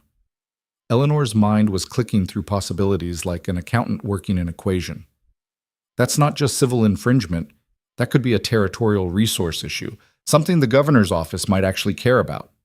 "Maybe," Caleb said, but she could see the spark of hope rekindling in his eyes. "But we'd still need to prove harm to multiple parties, document the historical water usage patterns." "Then we document it," Eleanor interrupted. "We ride to every ranch downstream, we get their testimony about historical water access, we map the creek's flow, we build an airtight case that Caldwell is illegally monopolizing a shared resource." "That's going to take time we don't have." "Then we work fast." Eleanor moved to the desk, already pulling out fresh paper. "And while we're building the legal case, we also work on the practical solution. How hard would it be to dig wells on our property?" Caleb blinked at the sudden shift. "Wells? Eleanor, the water table here is deep. We'd need professional equipment, experienced drillers, which costs money." "How much?" "More than we have, especially now." But he was thinking, she could see it, running calculations. "Although, if we could get credit from the bank in Silver City, if we could convince them we're a viable operation despite Caldwell's pressure." "Then we split our efforts," Eleanor said, the plan crystallizing even as she spoke. "You work the legal angle, ride to the other ranches, gather testimonies, build the resource monopolization case. I'll go to Silver City and negotiate with the bank. We attack this from both directions simultaneously." "You want to go to Silver City alone?" "I want to go where I can be most useful. Banks and lawyers are territory I understand. Ranchers and water rights are yours." She met his eyes steadily. "Trust me, Caleb. This is what I was trained for. Let me use it." The debate lasted another hour, Caleb raising every reasonable objection to the idea of Eleanor traveling alone through territory where Caldwell's men might be watching. But Eleanor countered each one, her determination unwavering, until finally Caleb surrendered, not because he was convinced it was safe, but because he recognized the same stubborn will that had brought her west in the first place. "Take Jack with you," he finally conceded. "He knows Silver City, knows who to avoid, and he's the best shot on the ranch after me." Eleanor wanted to argue that she didn't need protection, that she could handle herself. But the memory of the morning gunfight was still too fresh, the understanding that frontier dangers were real and immediate and deadly. Pride wouldn't stop a bullet. "Agreed," she said. They left before dawn, Eleanor and Jack on horseback with bedrolls and enough supplies for the 4-day round trip. Mrs. Chen packed food with stern instructions to eat regularly and avoid trouble, as if trouble was something they could simply decline to participate in. Caleb walked Eleanor to her horse, his hand resting on the saddle as she mounted. In the pre-dawn darkness, his face was difficult to read, but she felt the weight of his concern. "Come back safe," he said quietly. "I will," Eleanor promised. "We both will." "Eleanor," he paused, seeming to struggle with words. "If something happened to you, if Caldwell—" She leaned down, pressing her fingers to his lips to stop the thought. "Nothing's going to happen. We're going to fix this, Caleb. Together, even when we're apart. That's what partners do. He caught her hand, held it against his cheek for a moment that stretched between them like a promise. Then he stepped back, releasing her to whatever lay ahead. The ride to Silver City was long and dusty and gave Eleanor far too much time to think. Jack proved to be surprisingly good company, filling the silence with stories about the early days of the ranch, back when it was just him and Caleb and a few head of cattle against an indifferent wilderness. Boss was different then, Jack said as they stopped to water the horses at a small stream. Harder, more closed off, like he'd built walls around himself and wasn't letting anyone in. What changed him? Eleanor asked. Jack gave her a look that suggested the answer should be obvious. You did. Watching him these past weeks, seeing him actually talk to someone, trust someone, that's new. You brought him back from that edge, Mrs. Hartley. Made him remember what he was building this ranch for in the first place. Eleanor felt something warm unfold in her chest, a realization that had been building since that first awkward conversation on the train platform.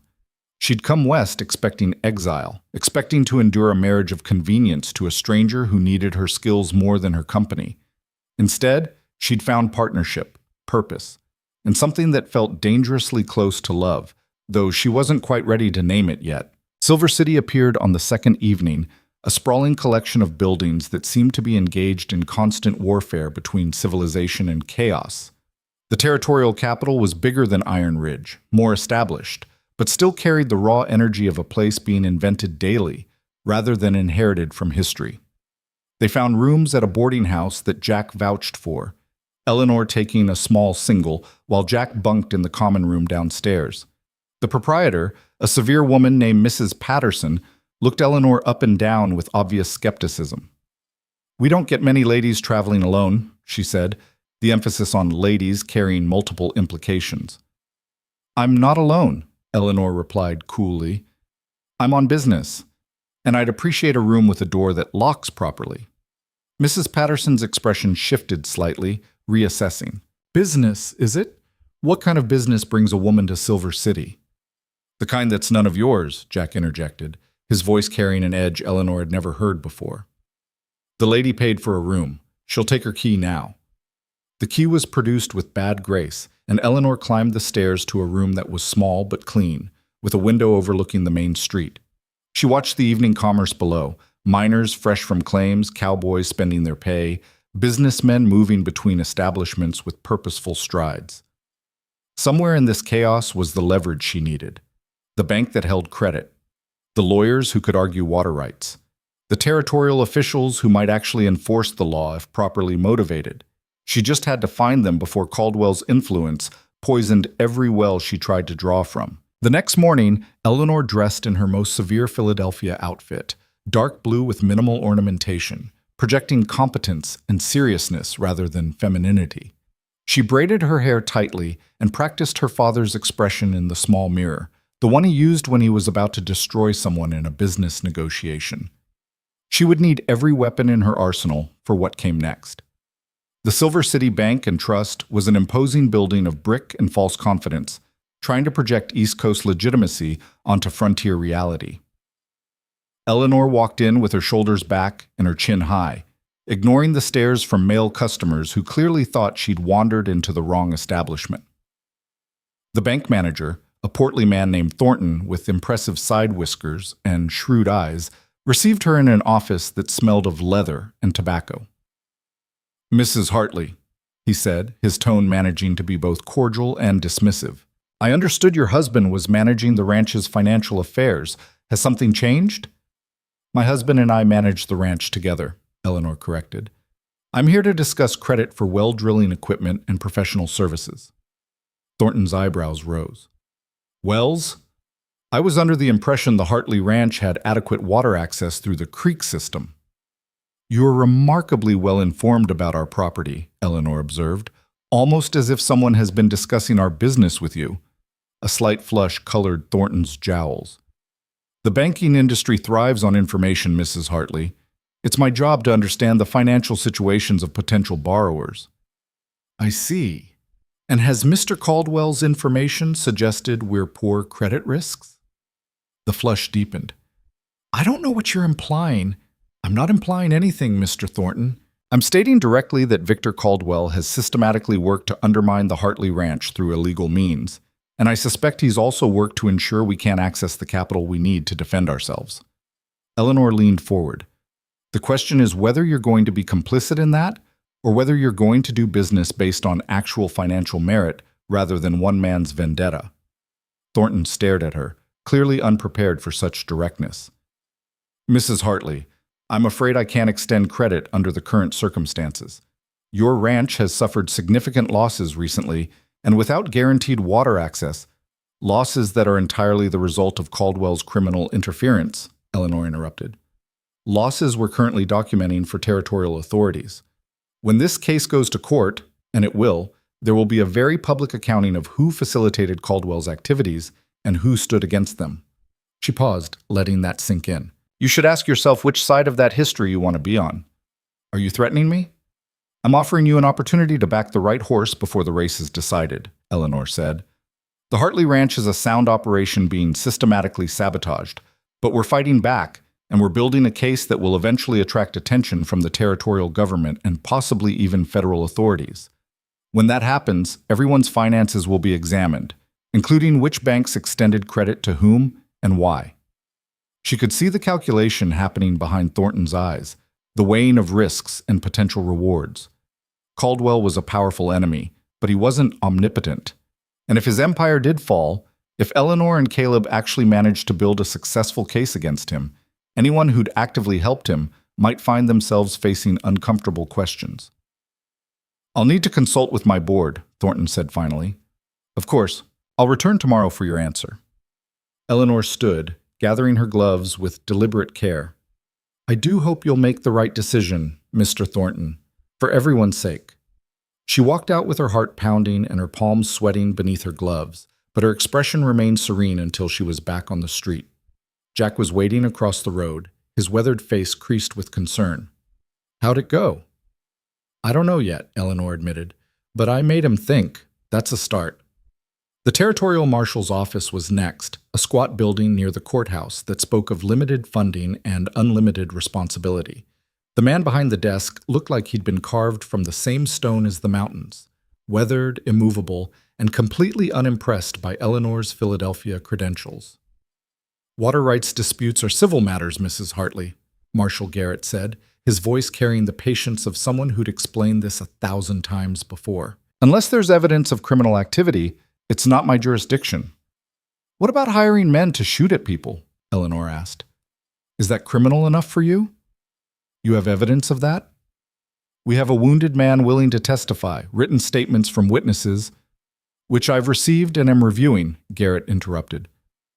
But one gunman's testimony about who hired him isn't enough for an arrest warrant. I need corroboration, multiple witnesses, or direct evidence linking Caldwell to the orders. Eleanor wanted to scream.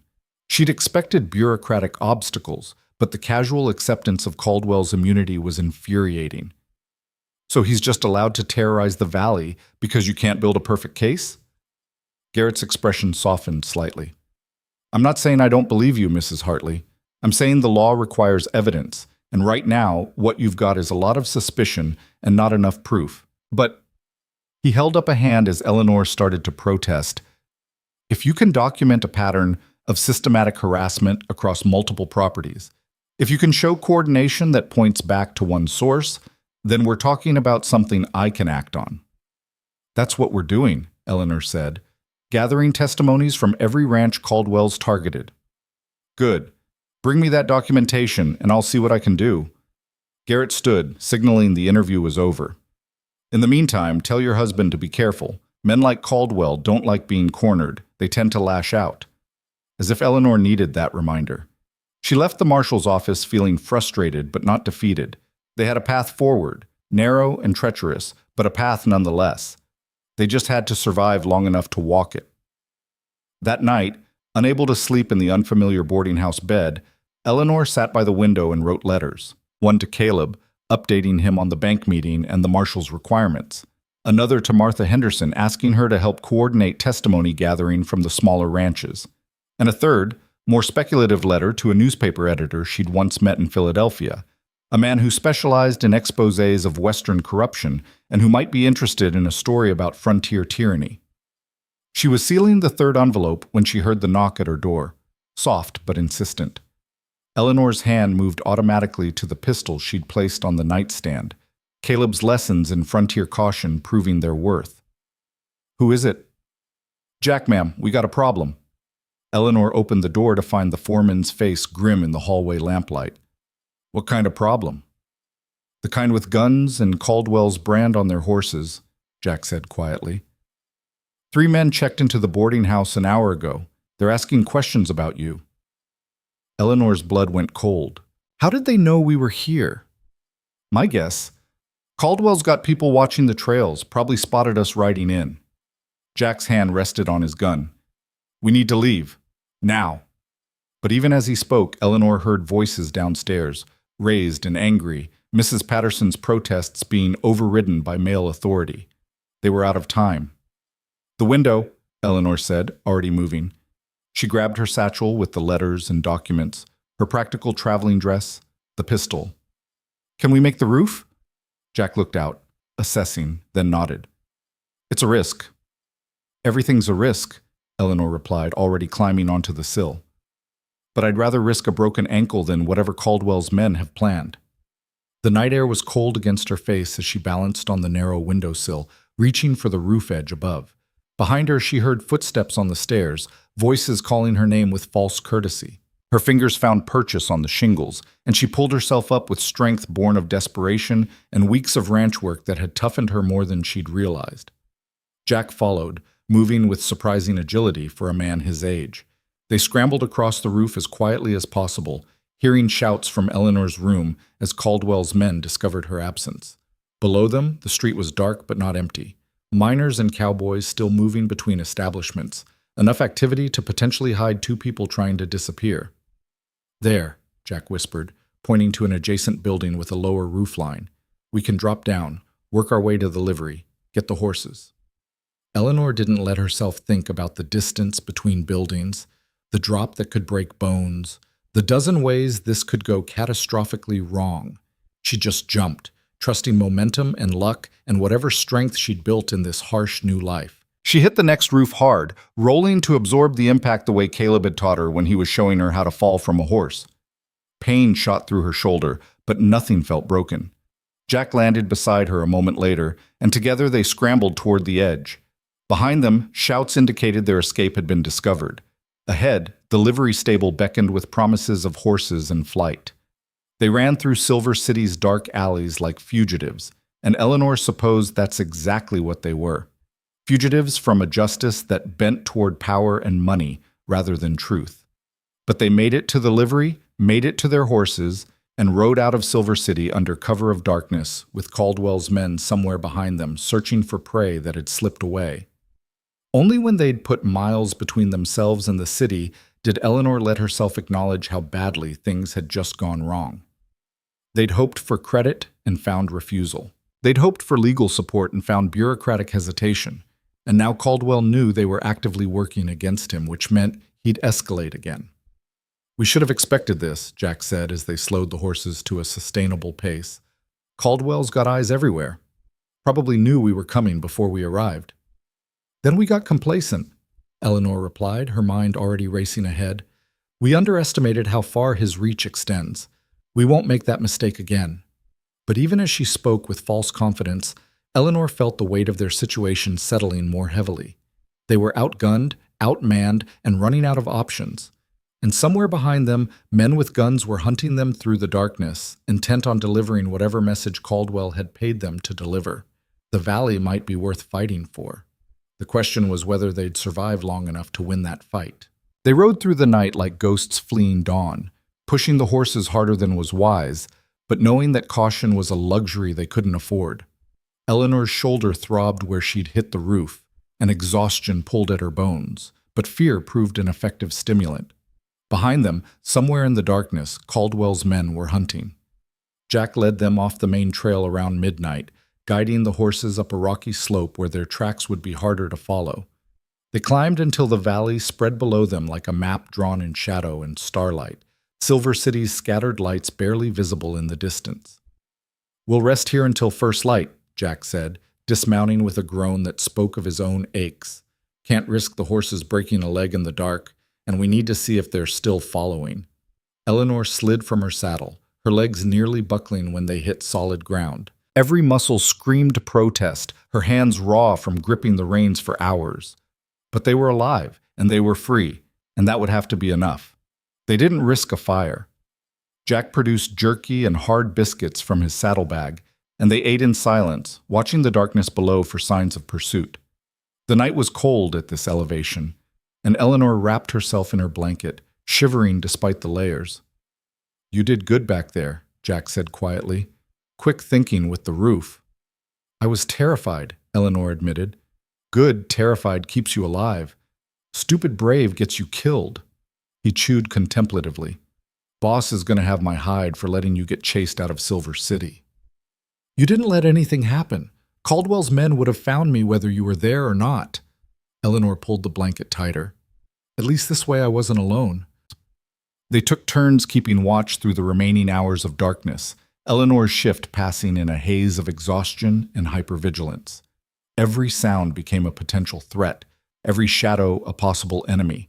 By the time gray light began seeping into the eastern sky, her nerves were stretched taut as wire. The dawn revealed no pursuit, but Jack remained cautious as they prepared to move. "They might have given up, or they might be circling around to cut us off closer to home. We'll take the long route, stay off the main trails." The long route meant adding a full day to their journey, which meant another night sleeping rough and more time for Caldwell's men to organize a proper ambush. But Eleanor didn't argue. Jack knew this country in ways she never would, and his instincts had kept him alive through decades of frontier dangers. They rode through country that seemed determined to kill them through sheer indifference. Rocky terrain that threatened the horses' legs, dry washes that could become death traps if a flash flood materialized from distant storms, heat that built as the sun climbed until Eleanor felt like she was being slowly baked inside her traveling clothes. Around noon, they spotted riders in the distance, 3 of them moving along the main trail they'd avoided. Too far away to identify, but Jack's hand moved to his rifle nonetheless. "Could be anyone," Eleanor said, though she didn't believe it. "Could be," Jack agreed. "But I ain't betting your life on coincidence." They gave the distant riders a wide berth, adding another hour to their journey, and Eleanor felt the weight of being hunted settle more heavily. This was what Caldwell had reduced them to, fugitives in their own valley, afraid of every stranger on the horizon. The anger that thought sparked was welcome, burning away some of the fear and exhaustion. Caldwell wanted them afraid, wanted them to feel helpless and hunted. Refusing to give him that satisfaction became a matter of pride as much as survival. They made camp that night in a shallow cave that Jack knew about, a place where the horses could be hidden and a small fire wouldn't be visible from the trail. Eleanor's body was a catalog of pain by then, bruises from the roof escape, saddle sores from 2 days of hard riding, blisters on her hands, sunburn on her face. But she forced herself to help with the camp setup, to unsaddle her own horse, to prove she wasn't some fragile thing that needed constant protection. "You're stubborn as a mule," Jack observed as she struggled with the bedroll. "Boss said that about you first week you were at the ranch. Said you had more grit than sense." "Did he?" Eleanor managed to smile despite her exhaustion. "What else did he say?" Jack's weathered face creased with something that might have been amusement. "Said he'd never met anyone who could argue both sides of every position and somehow be right about all of them. Said you made his head hurt, but in a good way, like exercise." He paused. "Also said he was scared he'd fail you, that you deserved better than a hardscrabble ranch and a husband who didn't know the first thing about making a woman happy." Eleanor felt something catch in her chest. "He said that?" "Night before the wedding. We were checking fence, and he just started talking like the words had been building up too long." Jack poked at the fire, not meeting her eyes. "Told him he was an idiot, that any fool could see you weren't looking for soft comfort and society balls. You were looking for something real, something worth building." "You barely knew me then." "Didn't need to know you long to see what you were made of," Jack said. "You got off that train looking like a stiff wind would blow you over, but your eyes were taking in everything, calculating, planning. That's not someone who breaks easy." They fell silent, and Eleanor watched the fire dance against the cave walls while processing this glimpse into Caleb's thoughts. She'd assumed their marriage was purely practical for him, a business arrangement with occasional warmth. The idea that he'd worried about her happiness, that he'd feared disappointing her, reframed everything in unexpected ways. "Jack," she said quietly, "do you think we can actually win this? Against Caldwell?" The old foreman was quiet for a long time, staring into the flames. Finally, he said, "I've seen men like Caldwell before. They think they're invincible because they've never faced real opposition. They get lazy, overconfident, start making mistakes." He looked at her directly. "You and the boss, you're not making the mistakes he expects. You're fighting smart instead of just fighting hard. That gives you a chance." "A chance isn't a guarantee." "Nothing's guaranteed out here except death and taxes," Jack said. "But I've bet my life on longer odds than this. And I'm still here." They reached the Hartley Ranch late the following afternoon, both of them swaying in their saddles with exhaustion. Caleb must have been watching for them because he was in the yard before they'd even dismounted, his face a mixture of relief and fury. 3 days, he said, his voice tight. "You were supposed to be back in 3 days. It's been 4 and I was about to ride to Silver City myself." Eleanor slid from her horse and nearly collapsed, her legs refusing to hold her weight after so many hours riding. Caleb caught her, his anger evaporating into concern. "What happened? Are you hurt?" "Caldwell's men found us in Silver City," Eleanor said, her words tumbling out in exhausted explanation. "We had to run. Jack got us out through the roof, and we've been avoiding pursuit for 2 days." Caleb's arms tightened around her, and Eleanor felt the tremor run through him, fear transformed into protective rage. "I should never have let you go." "You didn't let me do anything," Eleanor corrected, pulling back enough to meet his eyes. "I chose to go. And despite everything, we learned valuable information. The bank won't extend credit while Caldwell has influence, and the marshal needs more documentation before he'll act. We know what we're up against now." "Nearly getting killed isn't worth information," Caleb said flatly. "Maybe not, but we're alive, and we're not giving up, and that's what matters." Eleanor swayed again, and Caleb swept her up without warning, carrying her toward the house despite her protests. "Jack, get some rest," Caleb called over his shoulder. "We'll debrief properly tomorrow, Mrs." Chen was waiting in the kitchen, her small face creased with worry that transformed into bustling efficiency when she saw Eleanor's condition. Within minutes, Eleanor found herself being stripped of dusty clothes, lowered into a hot bath that Mrs. Chen had somehow prepared with impossible speed, and ordered to stay put while food was prepared. "You look half dead," Mrs. Chen said bluntly. "When's the last time you slept properly?" "I don't remember," Eleanor admitted. The hot water was already working magic on her abused muscles, though it made the various scrapes and bruises sting. "Mrs. Chen, has anything happened here while we were gone?"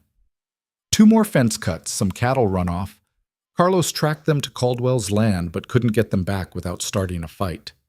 Mrs. Chen's hands moved efficiently, checking Eleanor for injuries. "Boss has been like a caged animal, barely sleeping, riding the property every night looking for trouble." Eleanor closed her eyes, guilt mixing with exhaustion. Caleb had been fighting alone while she'd been in Silver City, and her mission had accomplished nothing except confirming what they already knew. They were outmatched and running out of options. "Also," Mrs. Chen added, her voice carefully neutral, "a lawyer showed up yesterday, from the territorial capital, said he represents a consortium interested in purchasing the ranch." Eleanor's eyes snapped open. "A consortium? Let me guess. Backed by Caldwell." "Boss didn't ask, just told him we weren't selling and sent him on his way." Mrs. Chen helped Eleanor from the bath, wrapping her in a thick robe. "But the lawyer left his card, said the offer would remain open for 2 weeks. "How generous," Eleanor said bitterly. "Give us time to realize how hopeless our situation is before we surrender." She found Caleb in the ranch office, surrounded by papers and looking like he'd aged a decade in 4 days. He glanced up when she entered, and something in his expression made her chest ache. "You should be resting," he said. "So should you." Eleanor moved to his side, studying the document spread across the desk.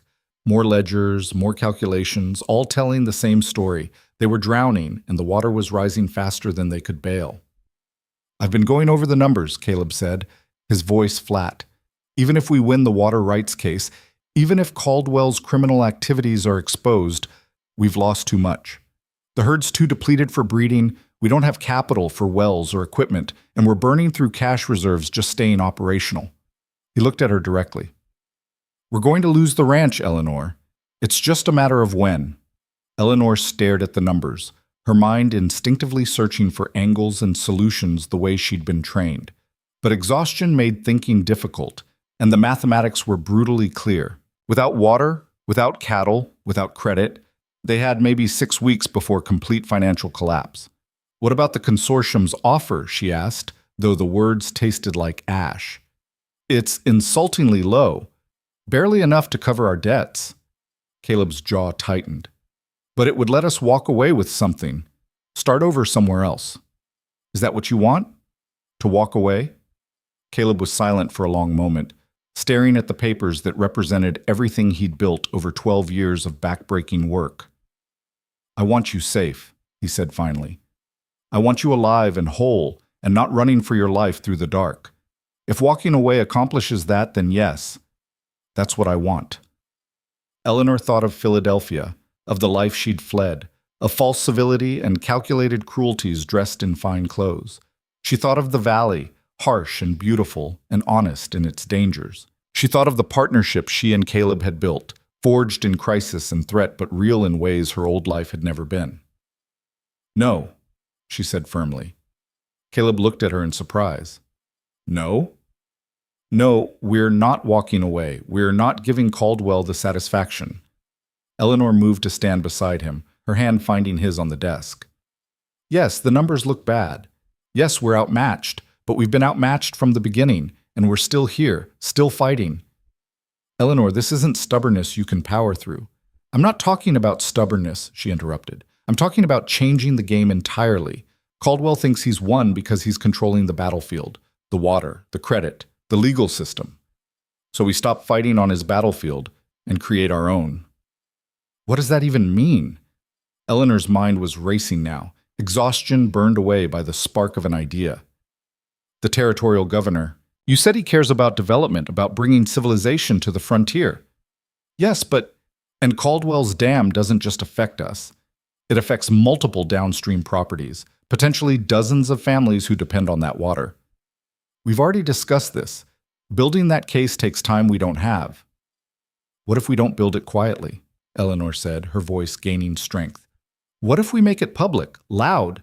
What if we turn this into a story about one man trying to monopolize a vital resource, strangling an entire valley for personal profit?" Caleb's eyes narrowed, following her logic. "The newspapers." "Exactly. The territorial papers, the regional papers, maybe even some back east. We give them a story they can't ignore: frontier tyranny, settlers fighting against monopolistic control, David versus Goliath, but with water rights instead of slings."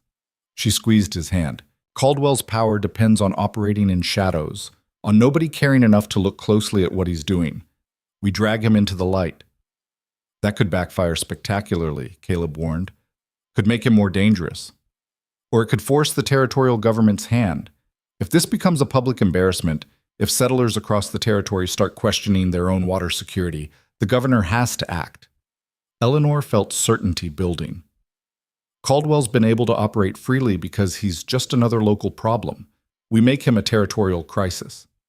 Caleb studied her for a long moment, and Eleanor saw the calculation happening behind his eyes, weighing risks, considering angles.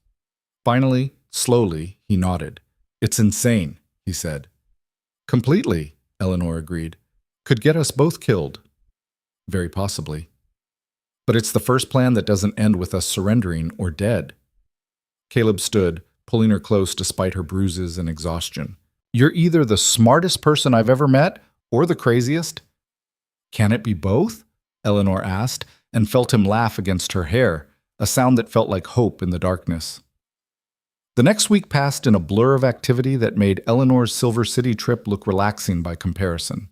Letters went out to every newspaper within 100 miles, each one carefully crafted to tell a story of systematic oppression and resource theft.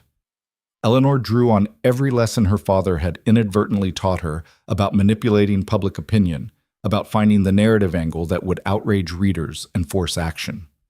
Simultaneously, Caleb rode to every small ranch in the valley, gathering not just testimonies but stories, families who'd lost livelihoods, children who'd gone hungry because Caldwell's manipulations had destroyed their parents' operations, settlers who'd come west seeking opportunity only to find feudal oppression in new clothing.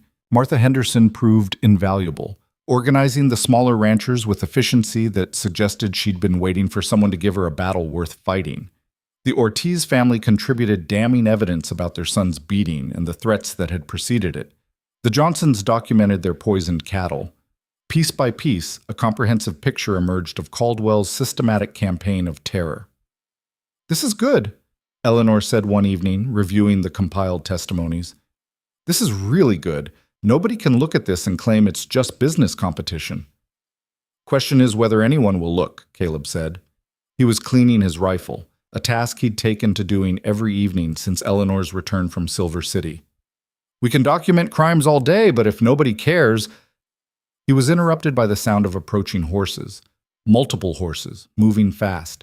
Everyone in the house tensed, hands moving to weapons that had become as familiar as tools. But when the riders came into view, Eleanor recognized Tommy and Pete, both looking excited rather than threatened.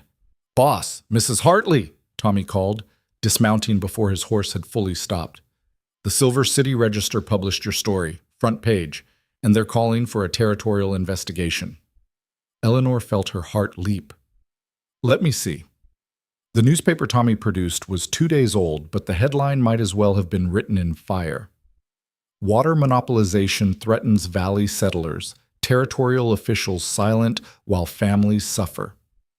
The article itself was everything Eleanor had hoped for: outraged, detailed, and damning. "There's more," Pete added, his young face split in a grin. The editor sent copies to the territorial governor's office and to 3 other regional papers. Says he's been waiting for someone to stand up to Caldwell for years, but nobody had the documentation to make it stick. Caleb read over Eleanor's shoulder, and she felt the tension in his body begin to shift. Not relief, they were far from safe, but something like vindication. "This is going to make Caldwell furious," he said quietly. "Good," Eleanor replied. "Angry men make mistakes. Let him come at us directly instead of through hired proxies. At least then everyone will see what he really is."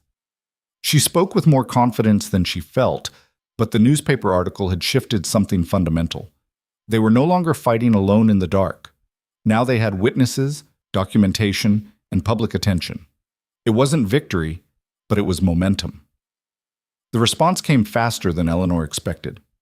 3 days after the newspaper article, a contingent of territorial officials arrived in Iron Ridge, led by a grim-faced investigator named Samuel Morrison, who made it clear he didn't appreciate being dragged into what he called local squabbles. "Mr. and Mrs. Hartley," he said when they met in the church, the only building large enough to accommodate all the interested parties.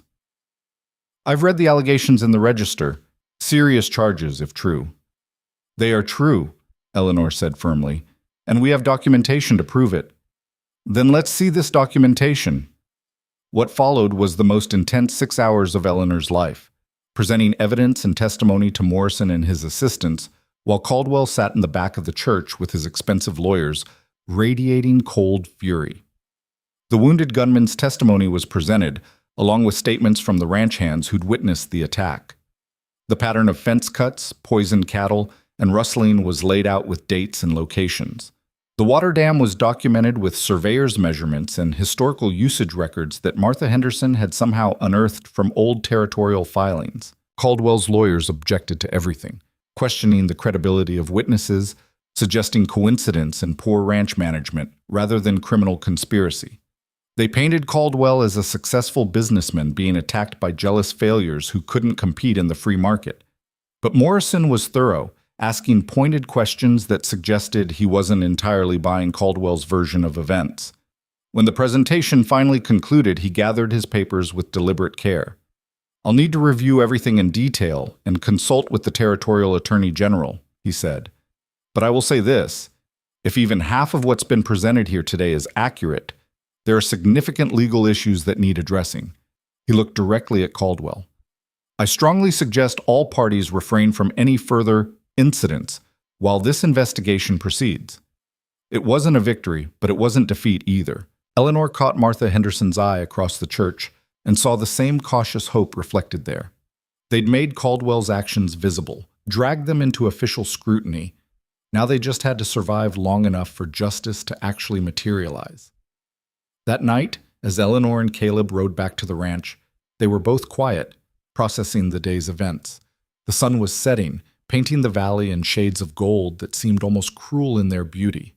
This land they were fighting for, that was slowly killing them with its demands and dangers. "Do you think Morrison will actually do anything?" Eleanor asked finally. "I think he'll try," Caleb said. "Whether he succeeds is another question. Caldwell has connections, money, lawyers who know how to delay and obstruct. So we're back to waiting. We're back to surviving," Caleb corrected. "One day at a time until something breaks in our favor or we run out of time entirely." Eleanor thought about time, about the 6 weeks of financial runway they had left, about the approaching summer when the lack of water would become catastrophic. They'd bought themselves visibility and official attention, but you couldn't pay bills with newspaper articles or feed cattle with testimony. "Caleb," she said quietly, "if we lose the ranch, if despite everything we can't hold on, what then?" He was silent for a long moment, and Eleanor wondered if she'd asked the wrong question, pushed too hard on a wound still raw and bleeding. But when he finally spoke, his voice was steady. "Then we start over. Somewhere else, doing something else. But we start together." He looked at her directly. "I came west alone, built this ranch alone, and it was never enough. Never felt like more than just survival. But these past months with you, fighting together, planning together, nearly dying together, that's what I was trying to build all along without knowing it." Eleanor felt tears prick her eyes, though whether from exhaustion or emotion, she couldn't say. "That's probably the most romantic thing anyone's ever said to me while we're both covered in trail dust and running for our lives." Caleb's laugh was surprised and genuine. "I should work on my timing." "Your timing is perfect," Eleanor said, and meant it. They were still half a mile from the ranch when they saw the smoke, black and thick, rising from the direction of home in a column that could only mean one thing. Caleb kicked his horse into a gallop without a word, and Eleanor followed, her heart hammering with dread. The northern pasture was burning, not the scattered, controlled burn of managing grassland, but a raging inferno that had clearly been set deliberately, consuming dry grass and fence posts and creeping inexorably toward the ranch buildings themselves.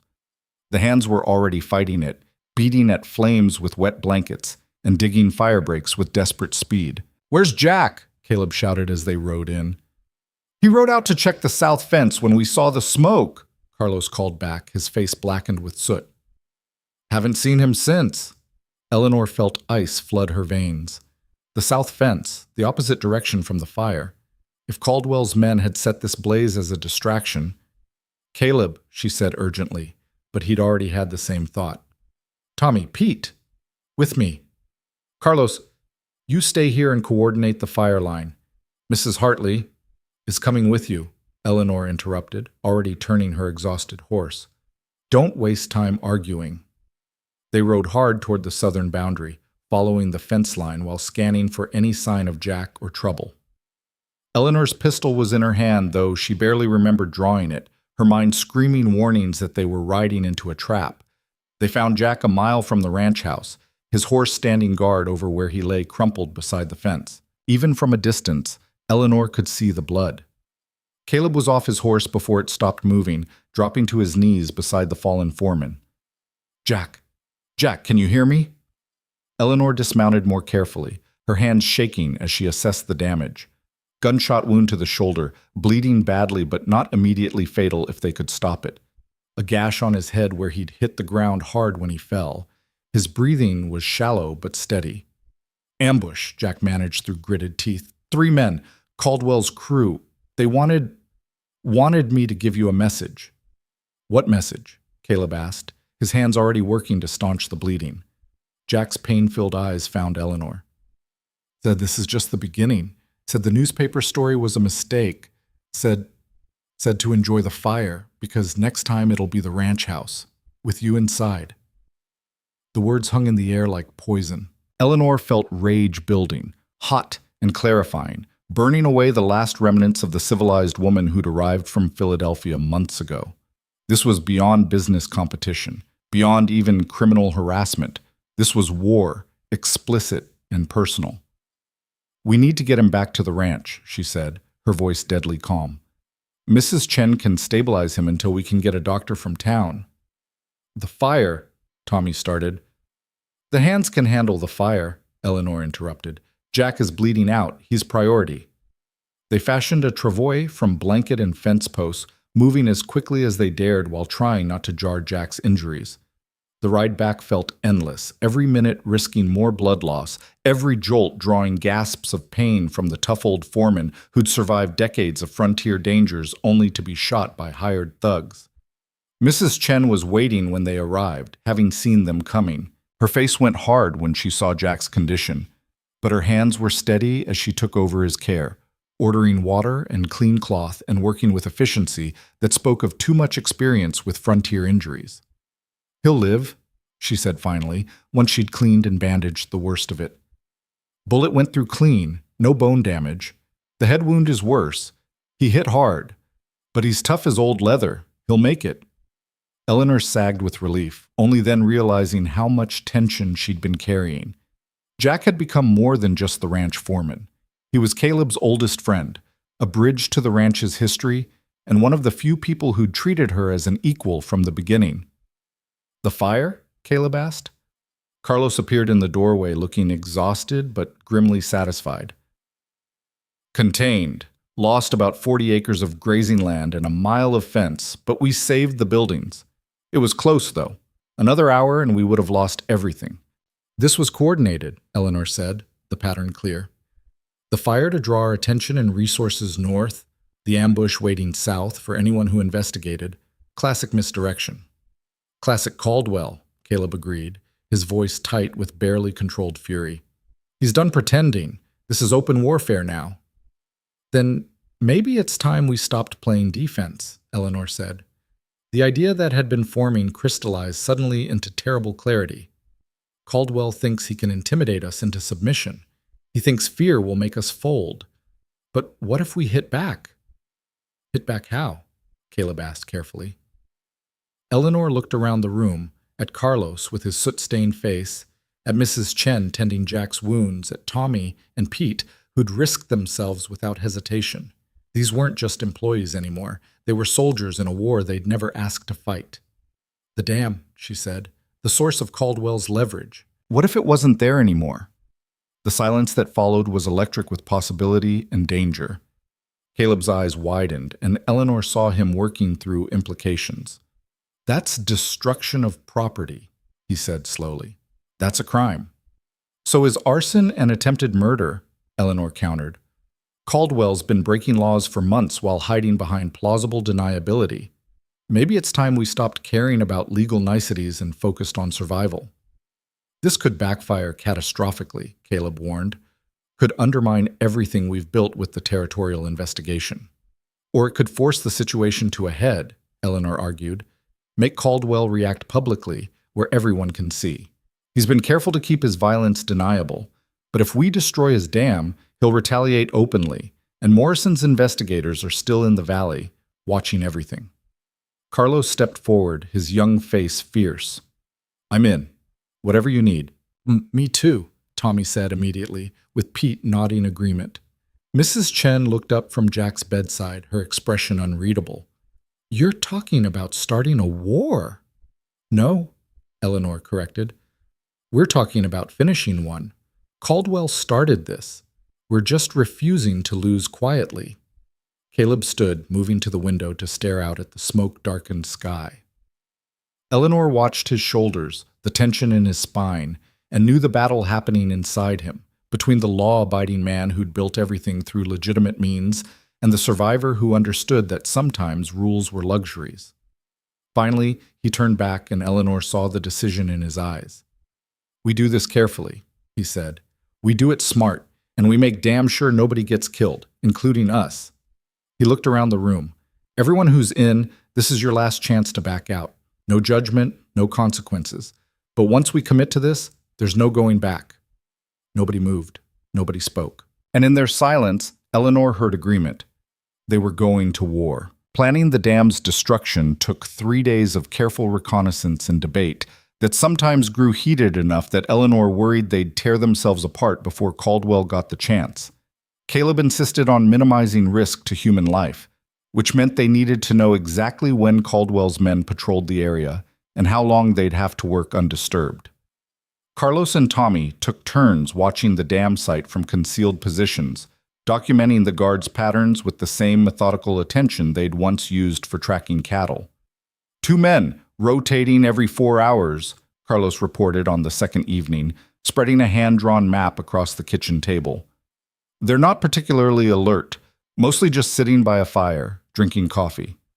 The dam itself is earth and timber construction, built quick and dirty. A few strategically placed charges would bring the whole thing down." "Where do we get explosives?" Pete asked, then flushed when everyone looked at him. "I mean, I assume we're not just going to hack at it with axes." "There's a mining operation 2 valleys over," Caleb said slowly. "They use dynamite for blasting. I know the foreman. He owes me a favor from when I helped him track down some stolen equipment."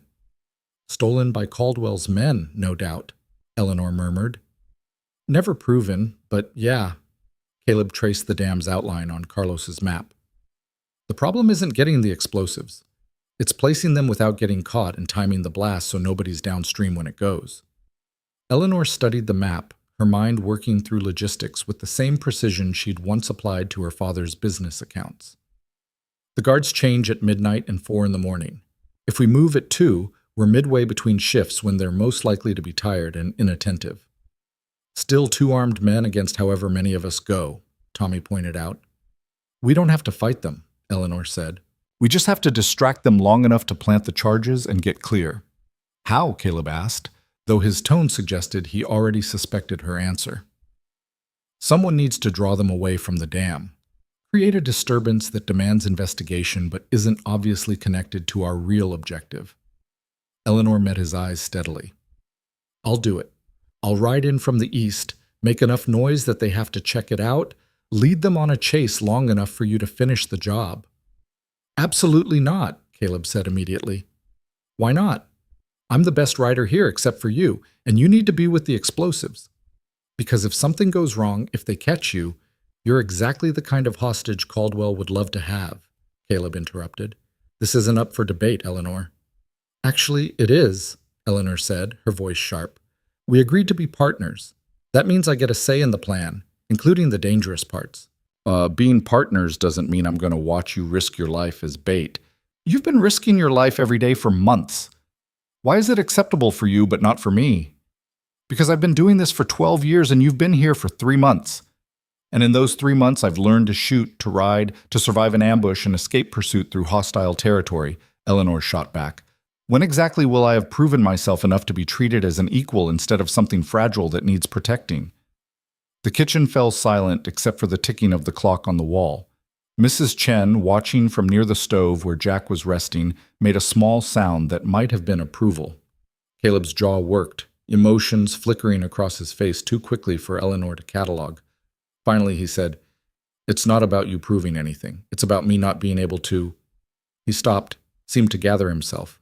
"If something happened to you because of my plan, because I let you walk into danger—" "It's not your plan," Eleanor said more gently. "It's our plan. And the danger isn't yours to allow or prevent. I'm making my own choices." Carlos cleared his throat awkwardly. "For what it's worth, Mrs. Hartley's right about being the logical choice for distraction. She's the lightest rider, which means faster on horseback. And if the guards do catch a glimpse, they're less likely to shoot immediately at a woman than at one of us." "That's not as comforting as you think it is," Caleb said dryly, but Eleanor could see him wavering. "3 of us go," she proposed. "Caleb and Carlos handle the explosives. I create the distraction. Tommy and Pete stay here with Mrs. Chen and Jack, ready to ride for help if we're not back by dawn. And if the guards don't take the bait? Caleb asked. If they ignore the disturbance and stay at their posts? Then we abort and try again another night, Eleanor said. We don't take unnecessary risks, but we also don't waste the opportunity because of fear.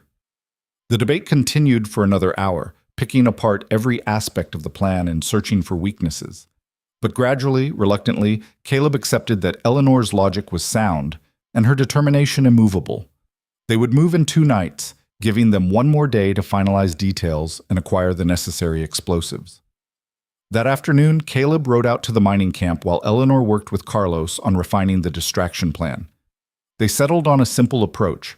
Eleanor would ride to within a 1/4 mile of the dam, fire several shots to draw attention, then lead any pursuit on a winding chase through terrain she'd spent the past week memorizing. Carlos sketched out escape routes and rally points, places where she could lose pursuers in the dark or circle back to meet up with the others. You sure about this? Carlos asked as they reviewed the maps for the 3rd time. Boss is right that it's dangerous. Everything we've done since I arrived has been dangerous, Eleanor said. This is just being honest about it instead of pretending we're safe. Carlos's scarred face creased in what might have been a smile. You know, when you first showed up, I thought you'd last maybe a week before running back to the city. Figured you were just another rich girl playing at frontier life. What changed your mind? The day you shot at those men attacking the ranch. You were scared. I could see it from across the yard. But you did it anyway. That's when I knew you were real. He rolled up the map carefully. Just make sure you come back from this, yeah? Boss would never forgive himself if something happened to you. And the rest of us have gotten kind of attached to having someone around who can actually win arguments with him. Eleanor felt warmth spread through her chest at the casual acceptance in his words. These men, rough, weathered, shaped by a landscape that killed the weak, had accepted her not despite her differences, but because of how she'd handled them. She'd earned her place through action rather than birth, and that felt more valuable than anything Philadelphia society had ever offered. Caleb returned near dusk with a package wrapped in oilcloth and an expression that suggested the favor he'd called in had cost more than he'd wanted to pay. He said nothing about it, just stored the dynamite in the root cellar with careful precision and began preparing fuses and detonators with the expertise of someone who'd done this before. Mining accident when I was younger, he explained when he caught Eleanor watching. Learned how to handle explosives out of necessity. Never thought I'd be using those skills to commit sabotage. Technically, we're just removing an illegal obstruction to navigable waters, Eleanor said. It's practically a public service. Caleb's laugh was brief but genuine. You could probably argue that with a straight face, too. Years of practice arguing the indefensible at Philadelphia dinner parties, Eleanor said. Turns out those skills transfer. They fell into comfortable silence as Caleb worked, and Eleanor found herself studying him in the lamplight. The careful precision of his hands, the focus in his expression, the gray threading through his dark hair that she'd once thought made him look old, but now saw as evidence of survival and hard-won wisdom. Somewhere in the past months, this stranger she'd married had become the person she trusted most in the world. Caleb, she said quietly, after this is done, assuming we survive, what then? His hand stilled on the detonator he was assembling. What do you mean? I mean, if we destroy the dam, Caldwell will retaliate. The territorial investigation might protect us legally, but it won't stop him from coming after us directly. Eleanor moved closer. We need to think beyond this one action, need to plan for what comes next. I know. Caleb set down his tools, turning to face her fully. I've been thinking about that, and the truth is, even if we win this battle, even if we expose Caldwell and restore the water, we've still lost too much. The herd's depleted, the finances are shot. We'd be starting over from nearly nothing. Is that so terrible? Eleanor asked. Starting over? Depends on whether you're willing to do it, Caleb said. Because I won't lie to you, Eleanor. If we stay here, it's years of hard work just to get back to where we were before Caldwell started his campaign.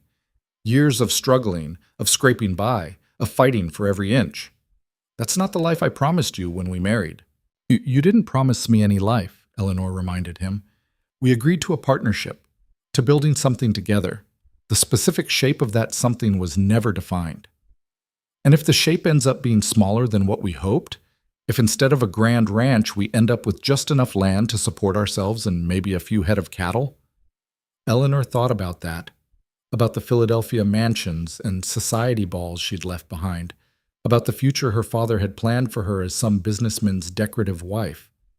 Then she thought about the past months, the terror and exhaustion, yes, but also the fierce satisfaction of learning new skills, of solving problems through intelligence and grit, of standing beside someone who saw her as an equal rather than an ornament. "I'd rather have a small life that's real than a large life that's false," she said. "And if we're building it together, the size doesn't matter nearly as much as the foundation." Caleb pulled her close, his embrace careful of her still healing bruises but fierce in its intensity. "I don't know what I did to deserve you," he murmured against her hair. "You took a chance on a stubborn city woman who argued with everything you said," Eleanor replied. "Some might call that poor judgment. Best poor judgment I ever made." They stood there for a long moment, holding each other in the lamplight while the dynamite sat ready on the table and the future waited in darkness beyond the windows. Tomorrow they would risk everything on a desperate gambit, but tonight they had this: the quiet strength of partnership, the warmth of genuine connection, the knowledge that whatever came next, they would face it together. The night of the operation arrived with cloudless skies and a half moon that provided just enough light to see by without being dangerously exposed. Eleanor dressed in dark clothes borrowed from Carlos, her hair bound tightly beneath a hat, the pistol Caleb had given her tucked securely in her belt. She looked at herself in the mirror and barely recognized the woman staring back, hard-eyed, purposeful, nothing like the Philadelphia debutante who'd arrived 3 months ago expecting exile and finding transformation instead. Mrs. Chen was waiting in the kitchen with coffee so strong it could probably remove rust, and a look that suggested she had opinions about the whole enterprise but was keeping them to herself. Jack was awake and alert despite his injuries, propped up in a chair near the stove with his own rifle within reach. "You all come back," he said, his gravelly voice making it sound like an order rather than a wish. "Don't make me have to explain to the territorial investigators why I let the boss and his wife get themselves killed doing something stupid." "We'll do our best," Caleb promised. "Your best better be damn good," Jack muttered, but his eyes were worried beneath the gruffness. They rode out at 1 in the morning, 3 shadows moving through darkness toward a reckoning that had been building since the day Eleanor stepped off the train in Iron Ridge. Carlos led them along paths that avoided the main trails, using terrain features Eleanor had studied but never fully appreciated until she was navigating them by moonlight. Every sound seemed magnified, hoofbeats that surely would alert every guard within miles, the creak of leather that had to be audible across the valley, her own breathing that felt loud enough to wake the dead.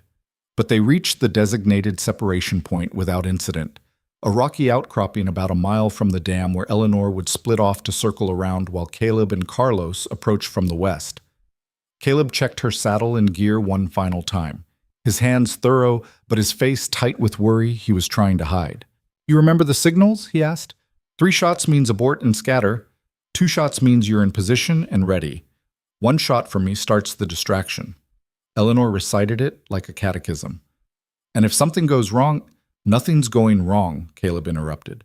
"You're going to be brilliant and terrifying, and we're going to blow that dam to hell, and then we're all going home to celebrate with whatever whiskey Jack has hidden in the barn." "He has whiskey hidden in the barn?" "At least 3 bottles that I know of," Caleb said.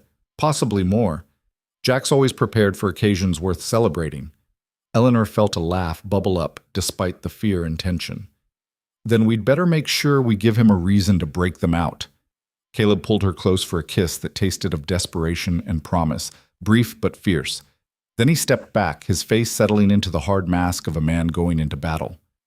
30 minutes, he said. "Then we move." Eleanor nodded, not trusting her voice, and urged her horse into the darkness toward her assigned position. The route Carlos had mapped took her along the creek bed, using the sound of water to cover her movement, until she was positioned east of the dam where the guards would have to abandon their posts to investigate any disturbance. She waited, counting seconds that felt like hours, her hand resting on the pistol grip while her horse shifted restlessly beneath her. The dam was visible from her position, a crude barrier of earth and timber that had nonetheless been effective enough to strangle the Hartley Ranch's water supply. Two figures sat by a small fire near its base, their silhouettes occasionally moving as they tended the flames or shifted positions. 20 minutes. Eleanor's heart hammered against her ribs, her mouth dry despite the canteen at her saddle. She'd faced danger before, the gunfight at the ranch, the escape from Silver City, but those had been reactive, responses to immediate threats. This was different. This was deliberately walking into danger, choosing to draw hostile attention to herself as part of a calculated plan. 25 minutes. She drew the pistol, checked the cylinder, returned it to her belt. Her horse sensed her tension and danced sideways, forcing Eleanor to settle it with gentle words and steady hands.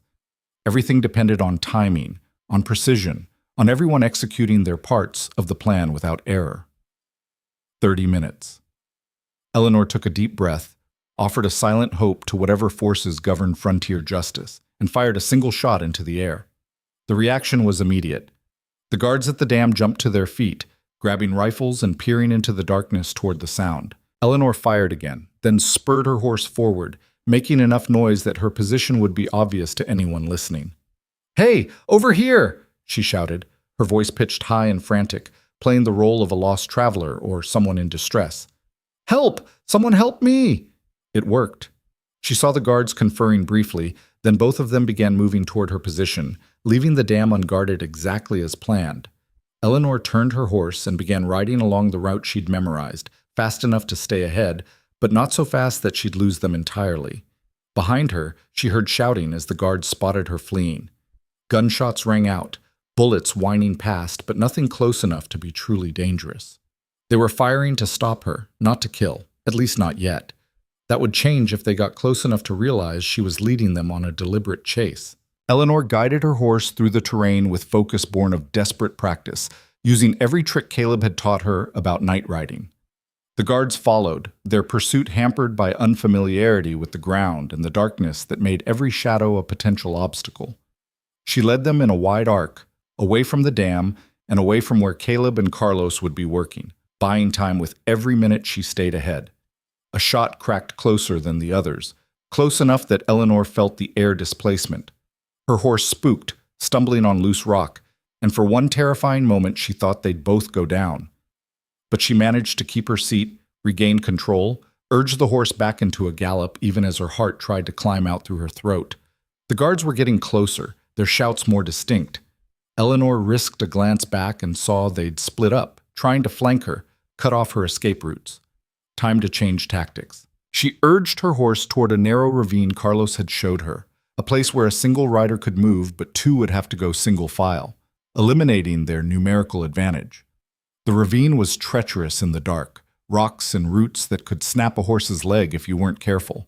But Eleanor had walked this route twice in daylight, memorizing the hazards, and her horse responded to her guidance with trust that felt almost miraculous. Behind her, she heard cursing as the guards struggled with the terrain, their pursuit slowing as caution warred with determination. She emerged from the ravine onto flat ground and immediately changed direction again, heading north instead of east, adding confusion to the chase. How long had it been? 15 minutes? 20? Long enough for Caleb and Carlos to reach the dam, to place the charges, to set the fuses? A massive boom shattered the night, the sound rolling across the valley like thunder. Eleanor felt it in her chest, a pressure wave that made her horse rear in panic. She fought for control while behind her the guards shouted in alarm, their pursuit forgotten as they realized what had happened. The dam was gone. She couldn't see it from her position, but she knew from the sound, that particular quality of violence that came from well-placed explosives bringing down a structure that had taken days to build. Water would be flowing back into the creek bed, returning to its natural course, restoring what Caldwell had stolen. They'd done it. They'd actually done it. But there was no time to celebrate. The explosion would bring more of Caldwell's men, and Eleanor needed to lose her current pursuers and reach the rally point where Caleb and Carlos would be waiting. She urged her exhausted horse forward, using the chaos and confusion to slip away into darkness, navigating by moonlight and memory towards safety. She found them 20 minutes later at the designated outcropping, both men already mounted and watching for her approach with rifles ready. Caleb's face transformed from tension to relief when he recognized her, and even Carlos's usually stoic expression showed emotion. "You're late," Caleb said, but his voice shook slightly. "Got held up playing tag with armed men," Eleanor replied, sliding from her saddle on legs that barely held her weight. "Did it work? I heard the explosion." "Like a dream," Carlos said, his white teeth flashing in a rare grin. "That dam is matchsticks and mud. Water's already flowing back into the creek bed. By morning, it'll be like Caldwell's barrier never existed." Eleanor felt triumphant laughter bubbling up, probably inappropriate given the danger they were still in, but impossible to contain. They'd struck back. They'd hurt Caldwell where it mattered, reclaimed what he'd stolen, and lived to tell about it. "We should go," Caleb said. But he was grinning too, the fierce satisfaction of a man who'd been forced onto defense for too long and had finally landed a solid blow. Before half of Caldwell's ranch descends on this area, looking for whoever destroyed his dam. They rode hard for home, pushing their tired horses, but unable to slow down until they were back on Hartley land. The eastern sky was just beginning to lighten when they finally rode into the ranch yard, and Eleanor had never seen anything more beautiful than those familiar buildings emerging from the pre-dawn darkness. Jack was waiting on the porch despite his injuries, with Mrs. Chen beside him looking simultaneously relieved and exasperated. Tommy and Pete emerged from the barn where they'd apparently been keeping watch, their young faces split with grins when they saw all three riders return safely. "Well," Jack demanded, "did you blow the damn dam or just make a lot of noise?" "We blew it to hell," Carlos confirmed. "Creek's flowing free again."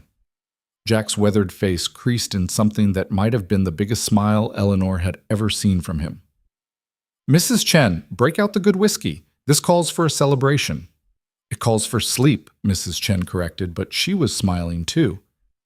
"Whiskey after you've all rested, and I've confirmed none of you got shot in stupid places."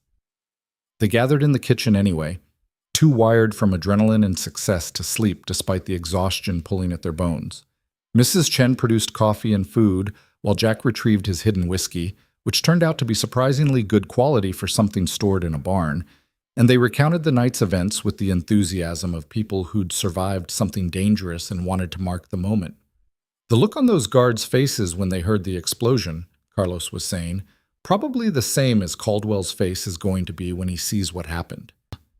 "Caldwell's going to be furious," Tommy said. "What do you think he'll do?" The question sobered the celebration slightly. Eleanor exchanged glances with Caleb, seeing her own thoughts reflected in his expression. They'd struck a major blow, yes, but they'd also escalated the conflict to a point where restraint was no longer an option for either side. "He'll retaliate," Caleb said quietly. "Openly this time. He can't let this stand without losing face in front of every rancher in the valley." "Good," Eleanor said, surprising herself with the fierceness in her voice. "Let him come after us openly. Let him show everyone what he really is. The territorial investigators are still here, watching everything. If Caldwell attacks us directly, he does it in front of official witnesses. That's assuming the investigators care about justice more than avoiding conflict," Jack pointed out. "Politicians have a way of looking the other way when it's convenient." "Then we make it inconvenient," Eleanor said. "We document everything, every threat, every action, every piece of retaliation. And we make sure it gets to newspapers, to the territorial governor, to anyone who'll listen. Caldwell's been able to operate in shadows because nobody was paying attention. We've changed that." "The lady's got a point," Carlos said. "We're not alone anymore. We've got other ranchers willing to testify. We've got newspaper coverage. We've got official investigations. Caldwell's used to being the biggest predator in the valley. Time someone reminded him that even predators can be hunted." Dawn was breaking fully now, golden light spilling across the valley and illuminating the creek that ran through their northern pasture. Eleanor walked to the window and looked out, and even from this distance she could see it, water flowing freely again, glinting in the morning sun, returning life to land that had been slowly dying. "It's beautiful," she said softly. Caleb joined her at the window, his hand finding hers. "Yes, it is, and worth fighting for." They stood together watching the sunrise paint their hard-won valley in shades of gold and hope, knowing that the hardest battles might still be ahead, but feeling, for the first time in months, like victory was actually possible. The response came faster than Eleanor expected. Caldwell himself rode up to the ranch at noon with a contingent of armed men, their presence a blatant show of force that set every hand reaching for weapons. But Caldwell came under a white flag, an ironic gesture toward civility that made Eleanor's teeth grind. "Hartley," Caldwell said, his voice carrying across the yard. "I believe we need to talk." Caleb stepped onto the porch, rifle held casually, but everyone understanding the implicit threat. "I've got nothing to say to you, Caldwell, except maybe to ask how it feels to lose." Caldwell's smile was cold as winter. "You think you've won? You've destroyed my property, committed criminal sabotage, and endangered lives with that explosion. I have witnesses who will testify to everything." "Funny," Eleanor said, stepping up beside Caleb despite his protective instinct to keep her back. "We have witnesses too. Witnesses to arson, to attempted murder, to systematic harassment and resource theft. I wonder whose testimony the territorial investigators will find more credible." Caldwell's eyes focused on her with an intensity that made Eleanor's skin crawl. "You've been quite the troublemaker, Mrs. Hartley. Your husband was manageable before you arrived, stubborn but ultimately rational. You've made him reckless." "I've made him willing to fight back," Eleanor corrected. "There's a difference." "Is there?" Caldwell shifted in his saddle, and Eleanor saw his men tense, hands moving toward weapons. "Because from where I sit, you've escalated a business dispute into something that's going to end with people dead. That's not fighting back. That's stupidity." "Then why are you here?" Caleb asked. "If we're so stupid, why bother talking?" For the first time, Caldwell's facade cracked slightly, showing something that might have been frustration or grudging respect. "Because despite everything, I'm trying to give you a way out. One last chance to walk away with something rather than losing everything." "We're not interested in your offers," Eleanor said. "You should be," Caldwell replied. "Because I'm not just offering to buy you out anymore. I'm offering to let you leave the valley alive. That offer has an expiration date, and it's running out fast." The threat hung in the air like gun smoke. Eleanor felt Caleb tense beside her, felt her own hand move toward the pistol at her belt, felt the entire ranch yard balance on a knife's edge between talk and violence. "That almost sounds like you're planning something illegal," Caleb said carefully. "The kind of thing that territorial investigators might want to know about." "I'm not planning anything," Caldwell said, "but I can't control every man in the valley. And when word spreads about what you did to my dam, about the precedent that sets for property destruction and vigilante action, well, tempers might run hot, accidents might happen. Would be a shame if the territorial investigators arrived too late to prevent tragedy." "You're threatening us in broad daylight with witnesses present," Eleanor said. "That's remarkably bold even for you." "I'm warning you," Caldwell corrected. "There's a difference. Though I don't expect city-bred sensibilities to understand frontier realities." He gathered his reins. "You have until tomorrow night to reconsider my offer. After that, I wash my hands of whatever happens. And believe me, Mrs. Hartley, you don't want to see what happens when I stop being civil." He rode off without waiting for a response, his men following in a formation that managed to be both orderly and menacing. Eleanor waited until they were out of sight before allowing herself to sag against the porch rail, her legs suddenly weak. "That was a death threat," she said, clear and unambiguous. "Witnessed by everyone in the yard," Caleb agreed, "which means we reported immediately to Morrison and his investigators. Let them see exactly how Caldwell operates." But when they rode into Iron Ridge an hour later to find the territorial investigator, they were met with news that drained the color from Caleb's face. Morrison was gone, recalled to the territorial capital for urgent business. His assistants had packed up and left at dawn, taking all their documentation with them. "They're supposed to be here another week," Caleb said to the marshal, who shrugged helplessly. "Orders came through from the governor's office, said the investigation could be completed from the capital." Marshal Garrett's expression suggested he understood the implications as clearly as they did. "For what it's worth, I think Morrison wanted to stay, but he doesn't have much choice when the governor calls." "Caldwell got to the governor," Eleanor said flatly. "Pulled strings, called in favors, whatever it took to remove official oversight." "Can't prove that," Garrett said, "but between you and me, the timing's suspicious as hell. Morrison leaves, and suddenly Caldwell's making death threats? That's not coincidence." "So what do we do?" Caleb asked. Garrett's face was grim. You protect yourselves. You document everything, and you pray that justice catches up before Caldwell does. They rode back to the ranch in heavy silence, the triumph of the dam's destruction souring into the realization that they'd won a battle but potentially lost the war. Without official investigators present, without witnesses who couldn't be intimidated or bought, they were back to being alone against Caldwell's power. "We need to leave," Caleb said that night as they reviewed their options. "Tonight, take what we can carry and just go." "To where?" Eleanor asked. "Caldwell's reach extends across the territory, and running means abandoning everything we've fought for." "Better alive and poor than dead and right," Caleb countered.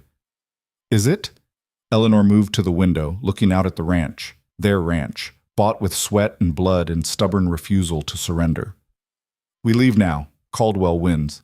He gets the land, the water, everything. And the precedent it sets means every small rancher in the valley knows that power trumps justice every single time." "I don't care about precedent if you're dead," Caleb said bluntly. Eleanor turned to face him, seeing the fear in his eyes beneath the anger. "Yes, you do. Maybe not as much as you care about my safety, but you do care. Because you've spent 12 years building something that matters, creating something real out of nothing, walking away from that." She moved closer, taking his hands. "It would break something in you, and I can't let that happen." "So what's your brilliant plan?" Caleb asked, his voice rough with emotion. "Because I'm out of ideas that don't end with one or both of us in graves." Eleanor thought about Philadelphia, about the business wars she'd witnessed from the sidelines, about how her father had destroyed opponents through careful manipulation and calculated pressure. Caldwell was playing a similar game, just with more direct violence. But the principles were the same: find the leverage point and push until something breaks. "We need Caldwell to break first," she said slowly, the plan crystallizing as she spoke. "We need him to do something so blatant, so undeniable, that even his political connections can't protect him." "He's already making death threats and burning property," Caleb pointed out. "How much more blatant can he get?" "He can get desperate," Eleanor said. "Right now he's operating from a position of strength. He thinks he's won. But what if we make him think he's losing? What if we hurt him where it really matters? Not his land or his water rights, but his reputation." Caleb's eyes narrowed with understanding. "The newspapers again." "Not just newspapers. Everything. We write to the territorial governor directly. We contact every ranch in the valley. We make this a scandal that can't be ignored." Eleanor's mind was racing now, seeing the angles. Caldwell's power depends on people fearing him more than they hate him. We shift that balance. We make him so toxic that defending him becomes political suicide. "That takes time we don't have," Caleb said. "Caldwell gave us until tomorrow night." "Then we make tomorrow night count," Eleanor said. "We gather everyone. Every rancher Caldwell's targeted, every family he's hurt. We bring them here, to our ranch, with whatever witnesses and documentation they have, and we dare Caldwell to attack us with that many witnesses present." "That's insane," Caleb said. "You're proposing to turn our ranch into a target." "It already is a target," Eleanor countered. "At least this way, when Caldwell comes for us, he does it in front of people who can't be silenced or ignored." They stared at each other across the office, and Eleanor saw Caleb working through the plan, testing it for weaknesses, weighing risks against potential rewards. Finally, slowly, he nodded. "We'll need to move fast, send riders to every ranch, get the word out before Caldwell can interfere." "Tommy and Pete can handle that," Eleanor said. "Carlos can help fortify the ranch buildings. And we—" She paused. "We prepare for war." Because that's what was coming, Eleanor realized with crystal clarity. Not the shadow war of sabotage and intimidation they'd been fighting, but actual war. Tomorrow night, one way or another, the conflict with Caldwell would reach its conclusion, and they would either emerge victorious or not emerge at all. The riders went out at first light, Tommy and Pete splitting up to cover more ground, carrying identical messages to every ranch family Caldwell had targeted over the years. The words were simple and stark. "Come to the Hartley Ranch by sunset, bring your testimonies and your witnesses, and stand together against the man who'd been bleeding them all dry through fear and isolation." Eleanor had written the message herself, making it clear this wasn't a request but a last stand, and that their presence might be the only thing standing between survival and total destruction. While the riders were gone, the ranch transformed into something between a fortress and a gathering place. Carlos supervised the fortification work with grim efficiency, positioning barrels of water around the buildings in case of fire, clearing sight lines to eliminate ambush positions, and stockpiling weapons and ammunition in strategic locations. Mrs. Chen prepared food for what she grimly estimated would be at least 30 people, possibly more, working in the kitchen with the focused intensity of someone who'd survived too many crises to waste energy on panic. Jack, still recovering but refusing to stay bedridden, positioned himself on the porch with his rifle and a clear view of the approach roads. If Caldwell comes early, trying to catch us before everyone arrives, I'll buy you time, he said, when Caleb tried to convince him to rest inside. You'll get yourself killed, Caleb replied. Been risking that for 60-some years, Jack said. Haven't managed it yet. Besides, somebody needs to watch while you're running around preparing for a siege. Eleanor spent the morning writing letters, not the careful, diplomatic correspondence she'd sent to newspapers and officials before, but raw, emotional accounts of everything that had happened since her arrival in Iron Ridge. She wrote to the territorial governor, to federal marshals, to newspaper editors in cities she'd never visited, pouring out the truth with the desperate hope that someone, somewhere, would care enough to act.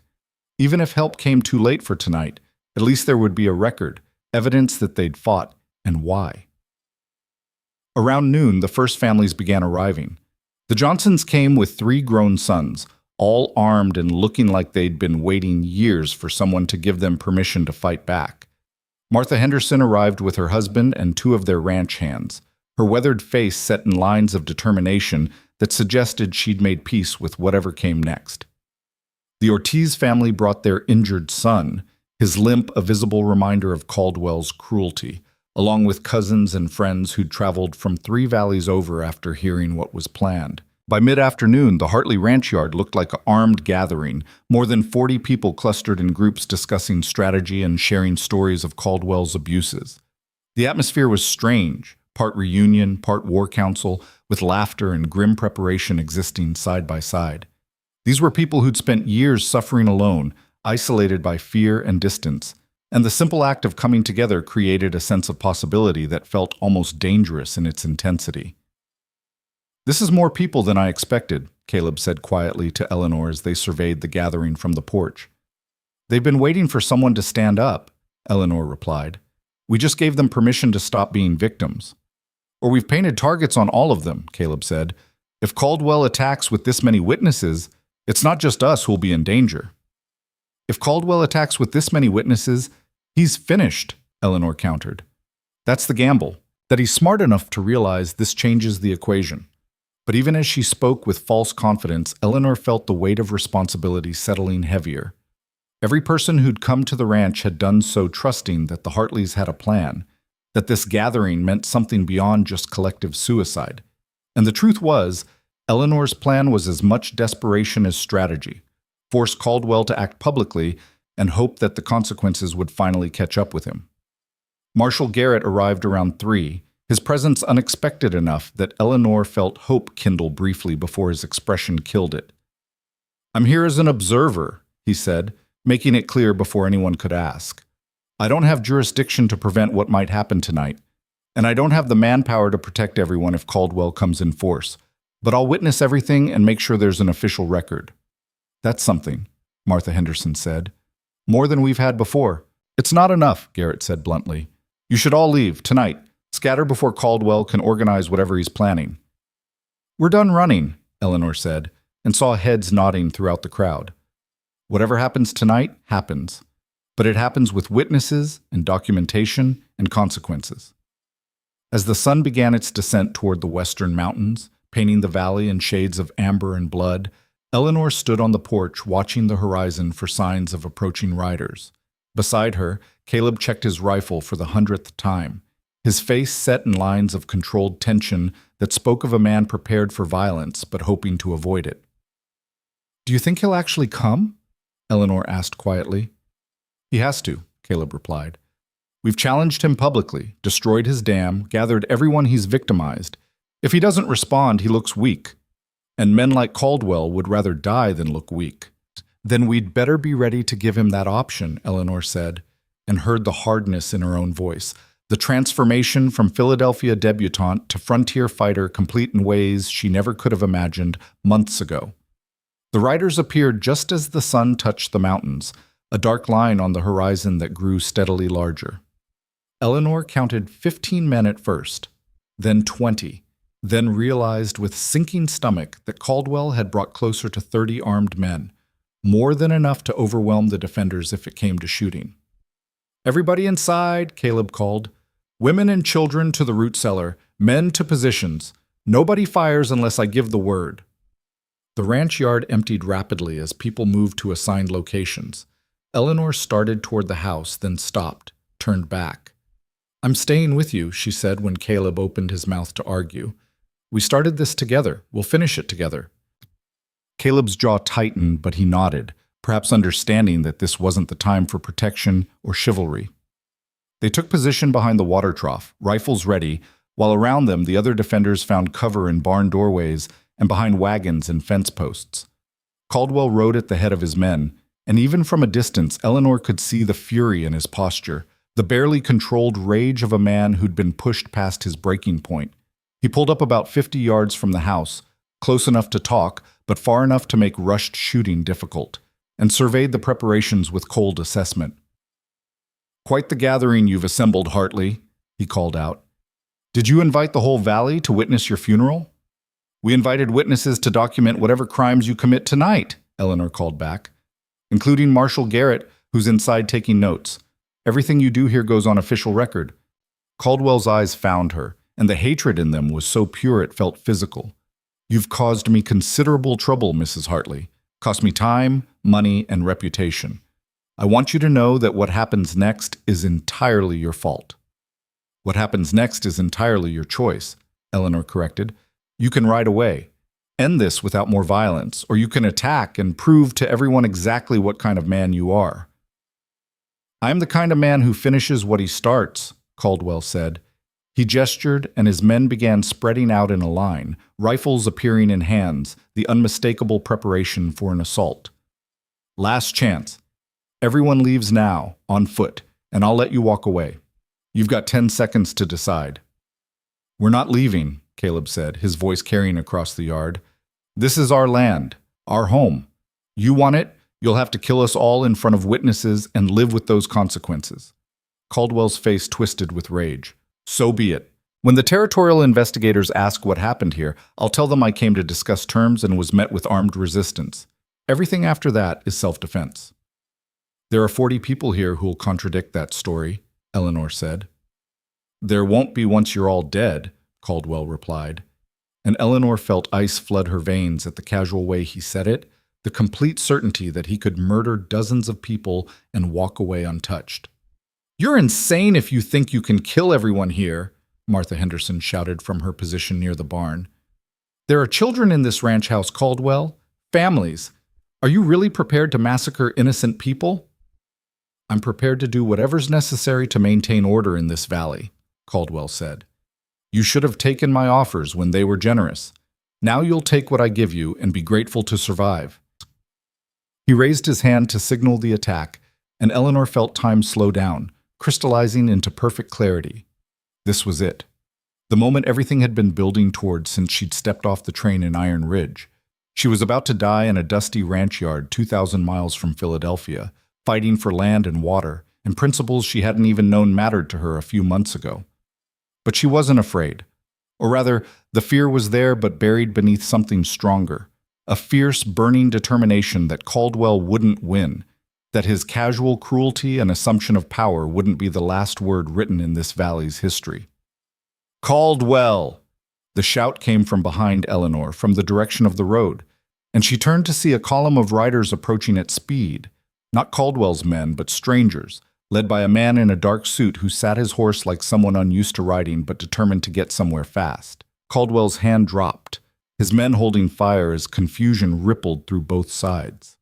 The new riders numbered perhaps 15, and as they came closer, Eleanor recognized Samuel Morrison at their head, the territorial investigator who was supposed to have been recalled to the capital.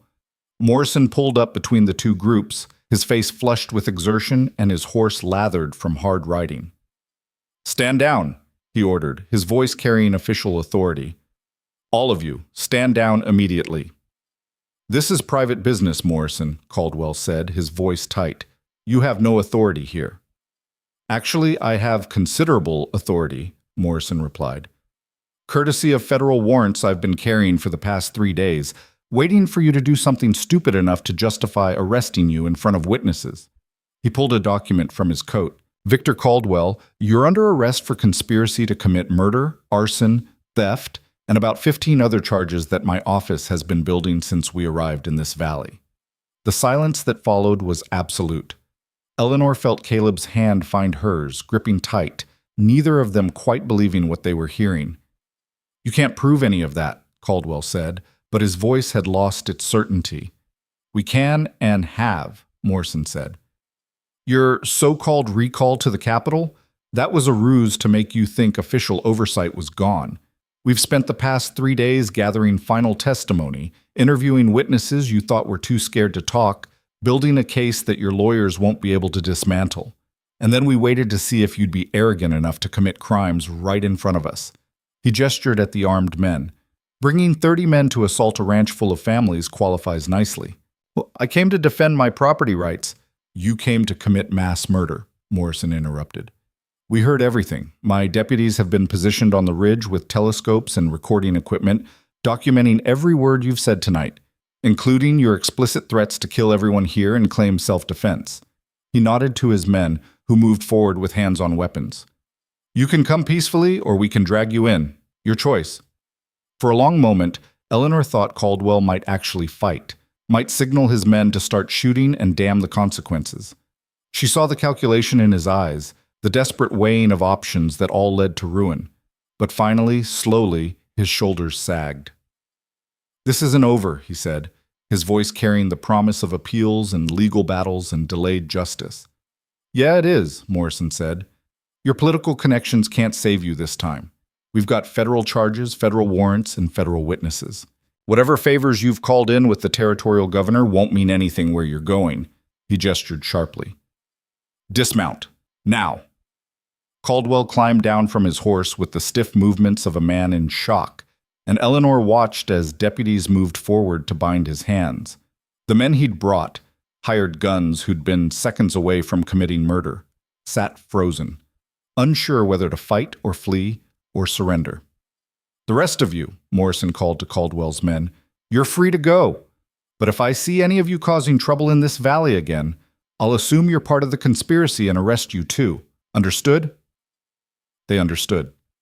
Within minutes, the hired guns had scattered, riding off in different directions like wolves abandoning a fallen pack leader. And suddenly the Hartley Ranch yard was filled with defenders emerging from cover, with families reuniting, with the strange combination of relief and anticlimax that came from preparing for war and receiving peace instead. Eleanor sagged against Caleb, her legs finally giving out as the adrenaline drained away.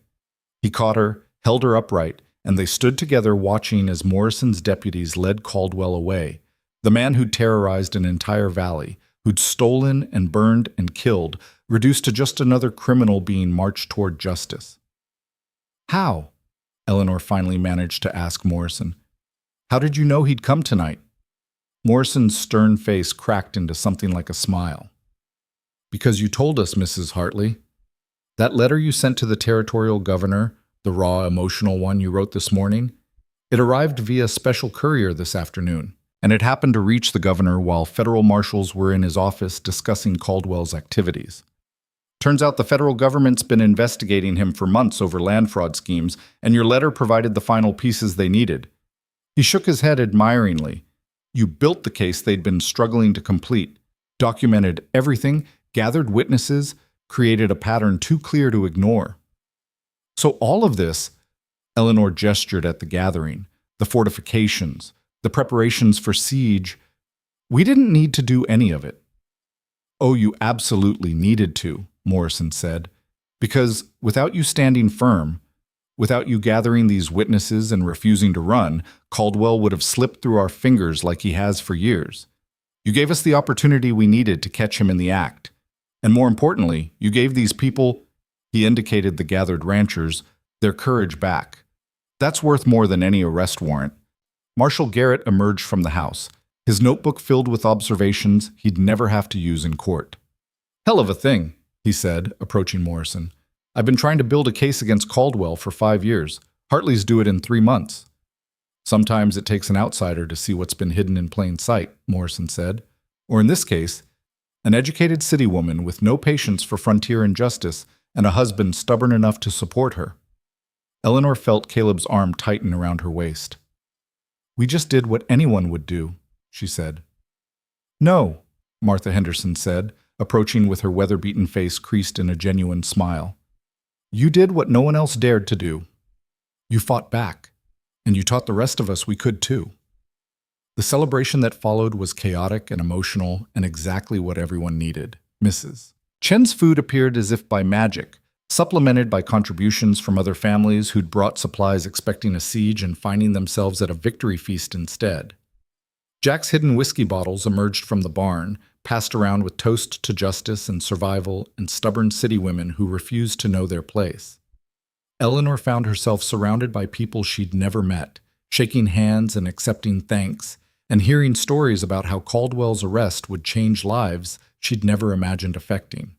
A young mother with 3 children explained how they'd almost lost their homestead to Caldwell's manipulations.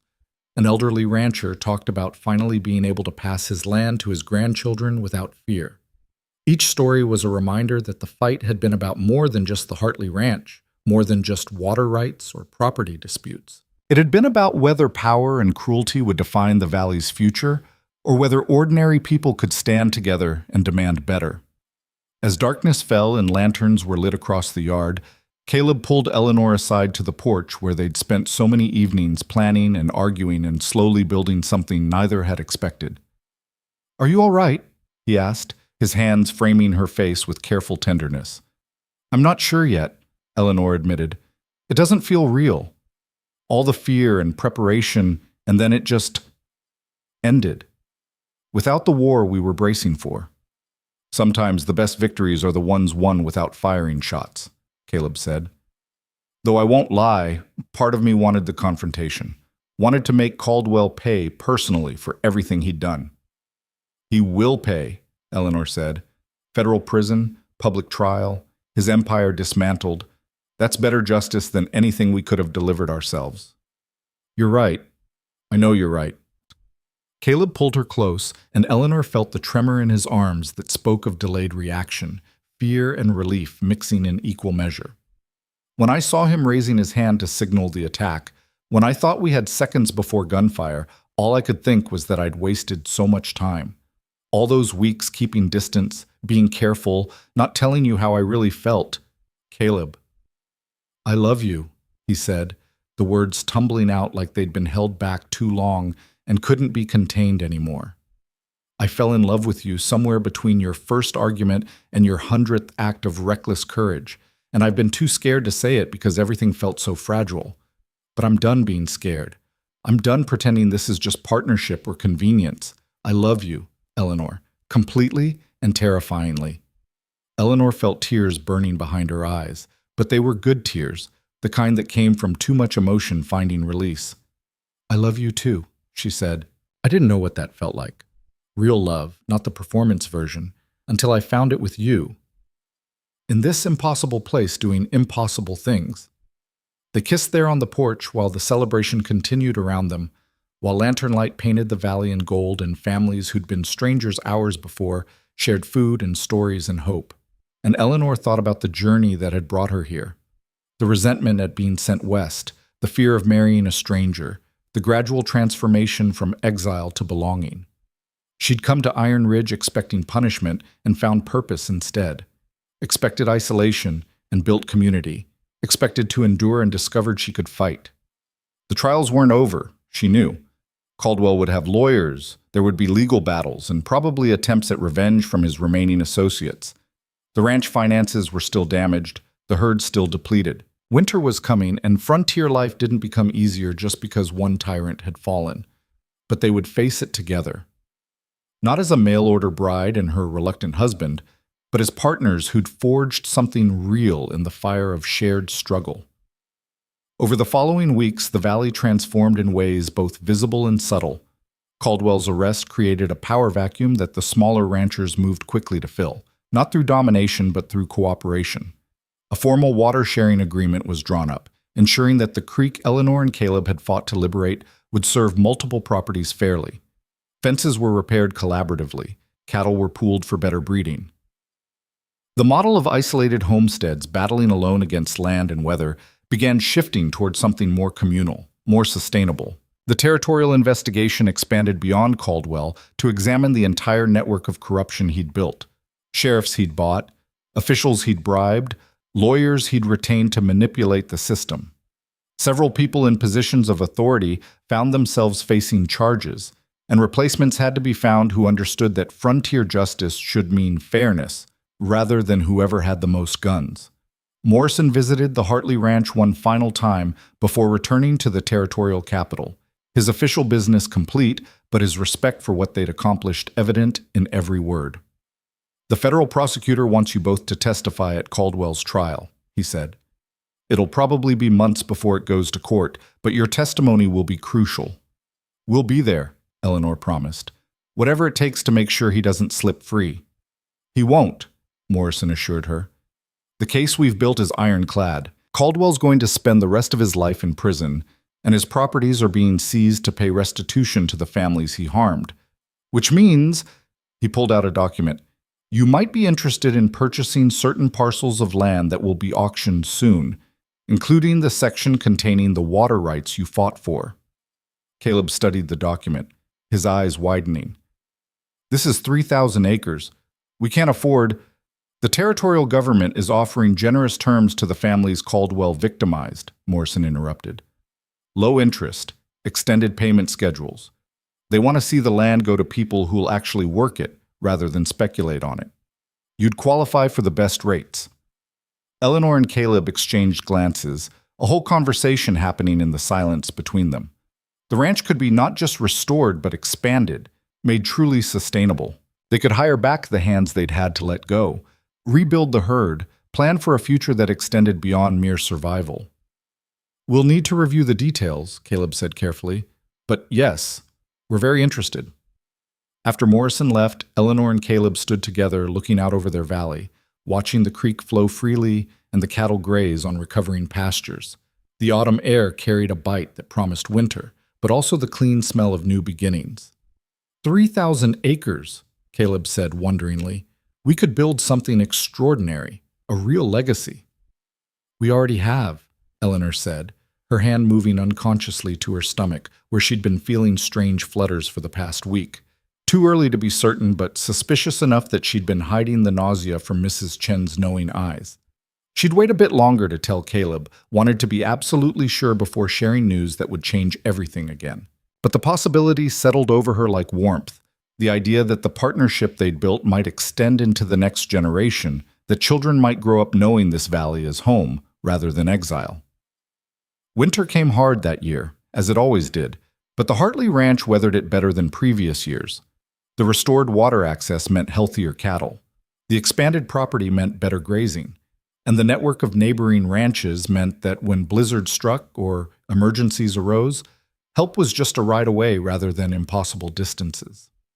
Eleanor learned to manage the ranch accounts with the same precision she'd once applied to her father's businesses, but with the satisfaction of knowing the profits went toward building rather than destroying. She negotiated supply contracts and breeding arrangements, her Philadelphia education proving unexpectedly valuable in frontier commerce. The local ranchers began asking her advice on their own operations, and before she quite realized how it happened, Eleanor found herself becoming a central figure in the valley's business community. Caleb, meanwhile, threw himself into the physical work of rebuilding with the enthusiasm of a man no longer fighting a losing battle. The herd grew, the fences stayed intact. The ranch house acquired additions, a proper office for Eleanor, a nursery that Caleb built with his own hands from lumber he cut and milled personally. By the time spring arrived, painting the valley in impossible shades of green and gold, Eleanor was visibly pregnant and radiating the kind of contentment she'd never imagined possible in her Philadelphia life. Mrs. Chen fussed over her constantly, Jack told increasingly absurd stories about frontier childbirth that were clearly designed to terrify, and Caleb oscillated between protective hovering and awed wonder. "You're going to be a father," Eleanor told him one evening as they sat on the porch watching sunset paint the mountains. "I know," Caleb said. "I've known for 2 months since Mrs. Chen told me you were hiding morning sickness." Eleanor turned to stare at him. "You knew? And you didn't say anything?" "I was waiting for you to tell me," Caleb said with a smile. "Figured you had your reasons for keeping it quiet. Wanted to let you share the news when you were ready. I was going to tell you after I was sure. You were sure the day you stopped drinking coffee and started crying at sunsets," Caleb interrupted gently. "But I understood wanting to wait. After everything we'd been through, after all the uncertainty, you wanted something certain before making it real with words." Eleanor felt tears threatening. The pregnancy had made her emotional in ways that still surprised her. "Are you scared?" she asked. "Terrified," Caleb admitted. "Of being a father, of something happening to you during childbirth, of raising a child in a place this harsh and unforgiving." He took her hand, but also excited, hopeful, ready to build something that extends beyond just us. The baby arrived in late summer, a daughter with Eleanor's dark hair and Caleb's gray eyes, and a set of lungs that suggested she'd have no trouble making herself heard. They named her Catherine, after Caleb's mother, and watching him hold his daughter for the first time, Eleanor saw the final pieces of the man he'd been alone fall away, replaced by something softer and fiercer simultaneously. Caldwell's trial happened in the territorial capital that fall, a spectacle that drew attention from newspapers across the country. Eleanor and Caleb traveled to testify, bringing Catherine and leaving the ranch in Jack's capable hands. The courtroom was packed with journalists and spectators drawn by the story of frontier tyranny defeated by ordinary people refusing to surrender. Eleanor's testimony was calm and methodical, laying out the pattern of harassment and violence with the precision of someone presenting an accounting ledger rather than recounting trauma. Caldwell's lawyers tried to rattle her, suggesting she'd exaggerated or misunderstood frontier business practices. But Eleanor had spent her childhood watching her father demolish opponents through careful preparation, and she'd learned those lessons well. "Mr. Caldwell threatened to burn down my home with me inside it," she said, when pressed about whether she might have misinterpreted his intentions. "He said this explicitly, in front of Marshal Garrett and 40 other witnesses. There's no alternate interpretation that makes that acceptable business practice, even on the frontier." The defense had no response to that. And when Caleb testified about the systematic destruction of his cattle, the poisoned water, the attacks on his property and employees, the jury's faces showed the kind of anger that suggested they understood exactly what Caldwell had done and how it violated every principle of frontier justice. The verdict was swift and unanimous, guilty on all counts. Caldwell was sentenced to life in federal prison, his properties seized, his empire dismantled. And Eleanor, watching him being led away in chains, felt not triumph, but something quieter, a sense that justice, though delayed and difficult, could still prevail if people fought hard enough for it. They returned to the valley as autumn painted the aspens gold, finding the ranch thriving under Jack's management and the neighboring properties prospering in Caldwell's absence. The community they'd helped forge was growing, not just surviving, but building toward futures that extended beyond mere endurance. Eleanor stood on the porch with Catherine in her arms, watching Caleb work with the horses in the corral, and felt a contentment so profound it was almost painful. This wasn't the life she'd imagined in Philadelphia, wasn't the future her father had planned or the punishment she'd feared. It was harder, more demanding, filled with challenges that sometimes felt overwhelming. But it was real, built on honest work and genuine partnership and the kind of love that came from choosing each other daily rather than being bound by obligation or social expectation. "What are you thinking about?" Mrs. Chen asked, emerging from the kitchen with tea and that knowing expression she wore whenever she sensed Eleanor's mind wandering. "How strange life is," Eleanor said. 6 months ago, I was preparing for war, terrified we'd lose everything.